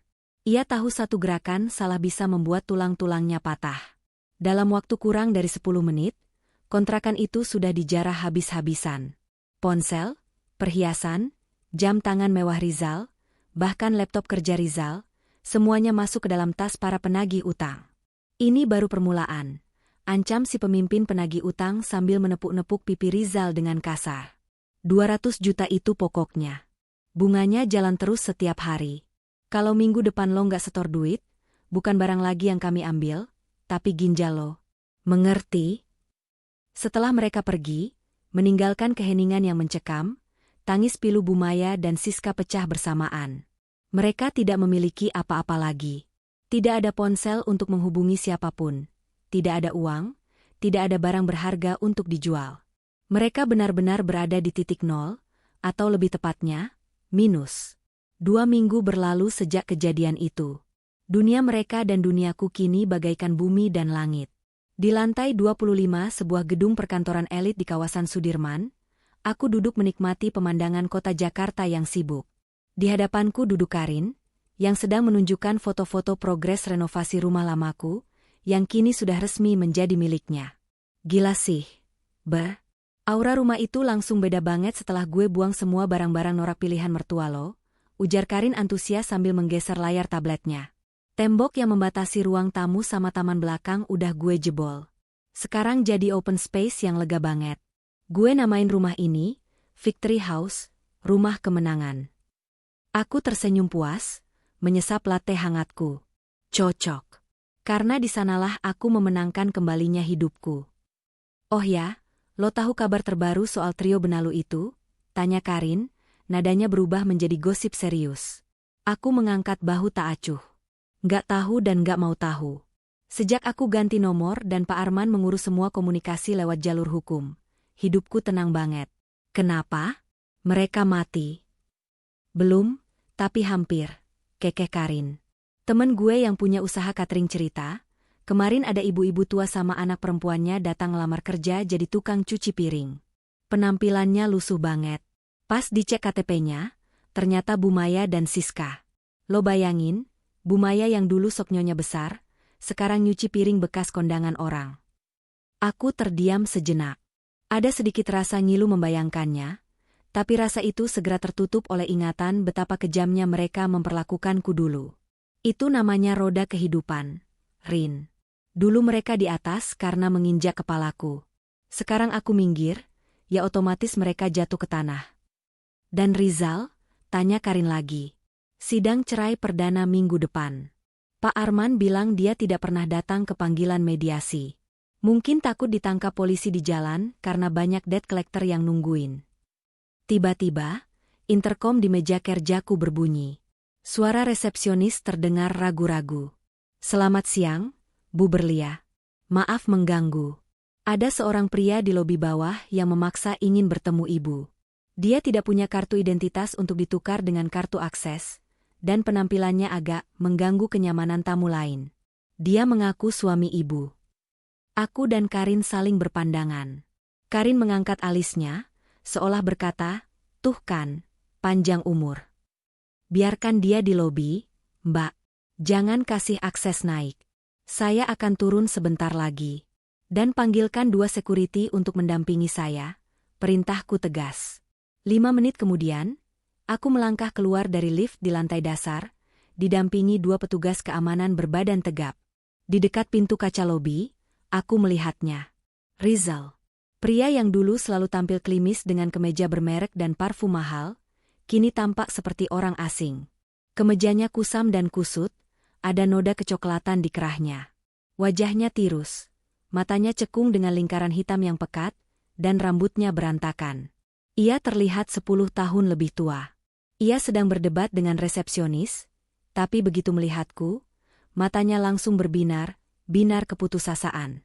"Berlia?" serunya parau. Ia mencoba lari mendekatiku, tapi 2 security langsung menahan bahunya dengan sigap. "Berlia, tolong aku. Tolong Mas. Sayang." Racau Rizal, ia berusaha memberontak dari pegangan security. Orang-orang yang lalu lalang di lobi menatapnya dengan pandangan aneh dan jijik. Mereka mau bunuh aku. Utangku numpuk. Ibu sakit-sakitan di kontrakan, Siska depresi. Kamu harus tolong kami. Kita kan keluarga. Aku berhenti sekitar 3 meter darinya. Aku menatapnya dari ujung kaki ke ujung kepala dengan tatapan datar. Tidak ada lagi detak jantung yang berdebar karena cinta, tidak ada lagi rasa sakit karena dikhianati. Yang ada hanyalah rasa iba melihat betapa rendahnya manusia bisa jatuh akibat keserakahan. "Keluarga?" ulangku pelan, namun cukup tajam untuk didengarnya.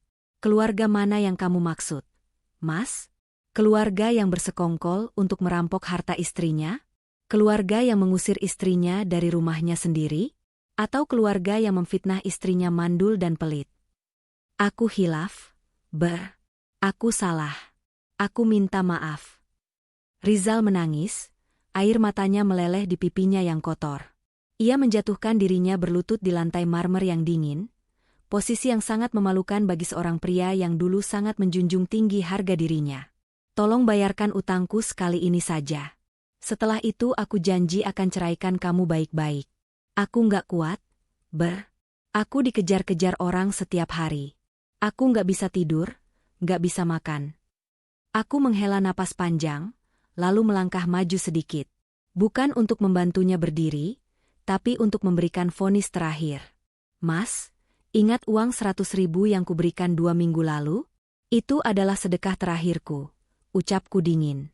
"Soal utangmu, itu urusanmu dengan Tuhan dan rentenir.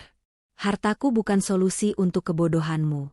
Dan soal cerai, tanpa persetujuanmu pun, pengadilan akan memutusnya secara fair stake karena ketidakhadiranmu. Bukti KDRT psikis dan penelantaran ekonomi sudah lebih dari cukup." "Berlia, tega kamu. Aku ini suamimu," teriak Rizal histeris, suaranya menggema di lobi. "Mantan," koreksiku tegas. Aku menoleh pada kepala keamanan. "Pak, orang ini mengganggu kenyamanan saya dan klien kantor. Tolong diamankan dan pastikan dia tidak pernah bisa mendekati radius 100 meter dari gedung ini lagi." "Siap, Bu Berlia," jawab petugas itu. Rizal diseret keluar oleh petugas keamanan, kakinya terseret di lantai sambil terus berteriak memanggil namaku dan memaki-maki. "Kamu wanita kejam, Berlia. Kamu bakal nyesel. Aku sumpahin kamu." Suara teriakannya perlahan menghilang di balik pintu kaca otomatis yang tertutup rapat, teredam oleh hiruk-pikuk kota Jakarta yang kejam bagi mereka yang lemah, namun penuh peluang bagi mereka yang kuat. Aku berdiri diam sejenak, merapikan blazerku. Karin yang berdiri di belakangku menepuk pundakku pelan. "Lo oke?" Aku berbalik menatap Karin dan tersenyum lebar. Senyum paling tulus yang pernah kuberikan dalam waktu yang lama. "Lebih dari oke, Rin." Rasanya seperti baru saja membuang sampah busuk yang sudah terlalu lama disimpan di dalam rumah. Lega. "Mantap. Kalau gitu, ayo kita rayakan." "Seafood?" ajak Karin. "Gas?" jawabku. Sementara aku melangkah menuju masa depan yang cerah. Di luar sana, Rizal terlempar ke trotoar panas, kembali ke neraka dunia yang ia ciptakan sendiri. Tidak ada lagi jalan pulang, tidak ada lagi tempat berlindung. Karma telah menyelesaikan tugasnya dengan sangat rapi. Suara ketukan palu hakim sebanyak 3 kali menggema di ruang sidang pengadilan agama yang hening. Tok, tok, tok. Suara itu terdengar bagaikan simfoni terindah yang pernah kudengar seumur hidupku. Hakim ketua baru saja membacakan putusan akhirnya, mengabulkan gugatan ceraiku secara fair stake karena Rizal, selaku tergugat, tidak pernah sekalipun menampakkan batang hidungnya dalam persidangan. Hak asuh atas diriku sendiri, hartaku, dan masa depanku, kini kembali sepenuhnya ke tanganku. Selamat, Bu Berlia. Anda resmi bebas, bisik Pak Arman sambil menjabat tanganku erat. Mengenai tuntutan Gonogini yang sempat diajukan pengacara abal-abal sewaan Rizal minggu lalu, semuanya ditolak mentah-mentah oleh majelis hakim karena terbukti aset tersebut adalah harta bawaan dan adanya perjanjian pisah harta yang sah. Aku menghela napas lega, seolah baru saja melepaskan ransel berisi batu seberat 1 ton dari pundakku. Terima kasih, Pak Arman. Bapak sudah menyelamatkan hidup saya. Keluar dari gedung pengadilan, langit Jakarta tampak cerah. Secerah perasaanku. Sebuah mobil sport merah marun, hadiah dariku untuk diriku sendiri atas keberhasilan proyek besar bulan lalu, sudah terparkir manis di lobi. Namun, sebelum pulang, Karin mengirim pesan singkat, wajib mampir ke Victory Cafe, sekarang. Ada menu baru dan ada pemandangan menarik di seberang jalan. Aku menuruti permintaan sahabat gilaku itu. Aku mengarahkan mobil menuju alamat rumah lamaku, rumah penuh kenangan pahit yang kini telah disulap Karin menjadi kafe paling hits di Jakarta Selatan. Sesampainya di sana, aku hampir tidak mengenali tempat itu. Pagar tinggi yang dulu angkuh kini berganti menjadi area terbuka yang asri. Tembok-tembok yang dulu menjadi saksi bisu penindasan mental Rizal dan ibunya, kini dihiasi mural artistik. Karin benar-benar jenius. Ia mengubah tempat kejadian perkara menjadi ladang uang. Nyonya besar datang. Seru Karin menyambutku di pintu masuk, langsung membawaku ke meja VIP di dekat jendela kaca besar yang menghadap ke jalan raya. Tempat ini luar biasa, Rin. Aku bangga sama kamu, pujiku tulus. Ah, ini semua berkat lo yang jual murah ke gue, kekeh Karin. Ia lalu menuangkan teh krisan hangat ke cangkirku. Wajahnya kemudian berubah sedikit serius. Lo udah dengar kabar terakhir soal mantan suami lo? Aku menggeleng sambil menyesap teh. Enggak. Kan aku udah blokir dia dari kehidupan nyata dan maya. Dia resmi jadi tahanan kota 2 hari yang lalu, tapi sekarang udah dipindah ke sel tahanan Polres, ujar Karin dengan nada puas. Ternyata, karena kepepet utang judi dan rentenir yang lo ceritain itu, dia nekat menggelapkan uang investor di tempat kerjanya yang baru. Niatnya mau gali lubang tutup lubang, malah ketahuan audit. Sekarang dia di penjara, dan debt collector masih nungguin dia keluar buat lo tahulah. Aku terdiam sejenak. Tidak ada rasa sedih, hanya rasa miris. Rizal menghancurkan hidupnya sendiri demi gaya hidup yang tidak mampu ia biayai. Keserakahan telah menuntunnya langsung ke balik jeruji besi. Terus, keluarganya? Tanyaku singkat. Karin tersenyum penuh arti, lalu menunjuk ke arah luar jendela kaca. Coba lo lihat ke seberang jalan, di dekat lampu merah itu. Aku mengikuti arah telunjuk Karin. Di trotoar seberang, di bawah terik matahari yang menyengat, terlihat 2 sosok wanita yang sangat familiar namun dalam kondisi yang sangat menyedihkan. Wanita tua itu mengenakan daster lusuh yang warnanya sudah pudar, duduk di atas dingklik kecil sambil menjajakan tisu dan kerupuk. Rambutnya yang dulu selalu disasak tinggi ala nyonya besar, kini berantakan dan memutih tanpa pewarna. Di sebelahnya, seorang gadis muda dengan wajah kusam dan jerawat yang memenuhi pipi, mungkin karena stres dan tidak ada biaya perawatan, sedang mengamen menggunakan kecerekan dari tutup botol. Itu Bu Maya dan Siska. Hatiku mencelos melihat pemandangan itu. Bukan karena rindu, tapi karena takjub melihat betapa cepatnya roda nasib berputar. Bu Maya, yang dulu memecahkan vas kristal puluhan juta karena merasa berkuasa, kini harus menengadahkan tangan demi recehan 1.000-2.000 perak. Siska, yang dulu menghina mobilku dan memamerkan tas mahalnya, kini bernyanyi sumbang di pinggir jalan demi sesuap nasi. Mereka diusir dari kontrakan sempit itu karena nunggak bayar 3 bulan, jelas Karin. Sekarang mereka tidur di emperan toko di pasar Minggu. Gue sempat mau kasih kerjaan cuci piring di sini, tapi gue pikir-pikir, nanti malah piring gue pecah semua atau dicuri. Jadi ya, biarkan alam yang mengurus mereka. Saat aku sedang mengamati mereka, tiba-tiba mata Bu Maya menoleh ke arah kafe. Pandangannya menembus kaca jendela dan bertemu langsung dengan mataku. Wajah tua itu terbelalak. Mulutnya menganga. Ia mengenali aku. Ia mengenali Berlia yang kini duduk anggun dengan blazer mahal di dalam kafe mewah yang dulu adalah rumahnya. Bu Maya segera menepuk bahu Siska, menunjuk-nunjuk ke arahku dengan histeris. Mereka berdua kemudian nekat menyeberang jalan sembarangan, membuat beberapa motor membunyikan klakson marah. Mereka berlari menuju kaca tempatku duduk, lalu menempelkan wajah kusam mereka di kaca. Bu Maya memukul-mukul kaca pelan, mulutnya komat kamit.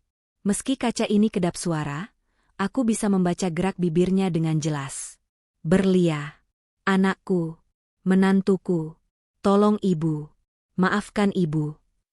Ia menangis, air matanya membuat kaca itu berembun. Tangannya menangkup memohon-mohon. Siska juga ikut menangis, menunjuk perutnya, mengisyaratkan bahwa dia lapar. Pemandangan itu menarik perhatian pengunjung kafe lain yang menatap mereka dengan risih. Karin sudah hendak berdiri memanggil security, tapi aku menahan tangannya. Biar aku saja, Rin, ini penutup yang kubutuhkan. Aku berdiri, berjalan mendekati kaca itu. Bu Maya tersenyum lebar, matanya berbinar penuh harap. Mungkin dia berpikir hati, menantu bodoh, nya ini akan luluh melihat air mata buaya. Mungkin dia berpikir aku akan keluar, memberi mereka uang, dan mengajak mereka tinggal di rumah baruku. Aku menatap mata Bu Maya dalam-dalam dari balik kaca. Lalu, perlahan, aku mengangkat tanganku. Bu Maya semakin histeris, mengira aku akan membuka pintu. Namun, aku hanya melambaikan tangan dengan gerakan santai, lalu menyunggingkan senyum tipis, senyum perpisahan abadi. Setelah itu, aku berbalik badan, memunggungi mereka, dan kembali duduk menghadap Karin. Aku mengambil garpu, memotong kue red velvet di piringku, dan memakannya dengan nikmat. Di luar sana, Bu Maya meraung, merosot ke tanah. Harapan terakhirnya baru saja menghancurkannya dengan keacuhan yang mematikan. Security cafe akhirnya datang dan menggiring mereka menjauh, karena dianggap mengganggu kenyamanan pelanggan. Sadis, komentar Karin sambil tertawa kecil, tapi elegan. Mereka bukan siapa-siapaku lagi, Rin, jawabku tenang. Hanya orang asing yang pernah numpang lewat di salah satu bab kehidupan saya yang sudah saya tutup bukunya. Sore itu, aku keluar dari kafe dan masuk ke dalam mobil merahku. Saat melaju meninggalkan tempat itu, aku melihat dari kaca spion, Bu Maya dan Siska duduk di trotoar, menatap debu jalanan dengan tatapan kosong. Mereka telah kehilangan segalanya. Harta, keluarga, harga diri, dan masa depan. Aku menyalakan musik jazz favoritku, menginjak pedal gas, dan melaju membelah jalanan Jakarta. Aku, Berlia, telah berhasil merebut kembali mahkotaku. Tidak ada lagi benalu, tidak ada lagi drama. Hanya ada aku dan kesuksesan yang membentang luas di depan sana. Permainan selesai. Dan sang ratu menang mutlak. Pesan moral. Kemandirian adalah senjata. Bagi seorang wanita, memiliki kemandirian finansial dan kecerdasan adalah benteng pertahanan terbaik. Jangan pernah menggantungkan hidup sepenuhnya pada orang lain, bahkan pada pasangan sendiri, karena hati manusia bisa berubah. Bahaya keserakahan Bu Maya dan Rizal untuk menguasai harta yang bukan hak mereka justru menjadi bumerang yang menghancurkan hidup mereka sendiri. Bersyukurlah dengan apa yang dimiliki, jangan iri pada milik orang lain. Karma itu nyata. Perbuatan jahat, sekecil apapun, akan selalu menemukan jalan untuk kembali kepada pelakunya dengan dampak yang lebih besar. Siapa yang menanam angin, dia akan menuai badai. Harga diri versus gaya hidup. Jangan memaksakan gaya hidup mewah jika tidak sesuai dengan kemampuan. Rizal hancur karena gengsi dan utang demi terlihat kaya, padahal kekayaan sejati adalah ketenangan hati tanpa lilitan utang.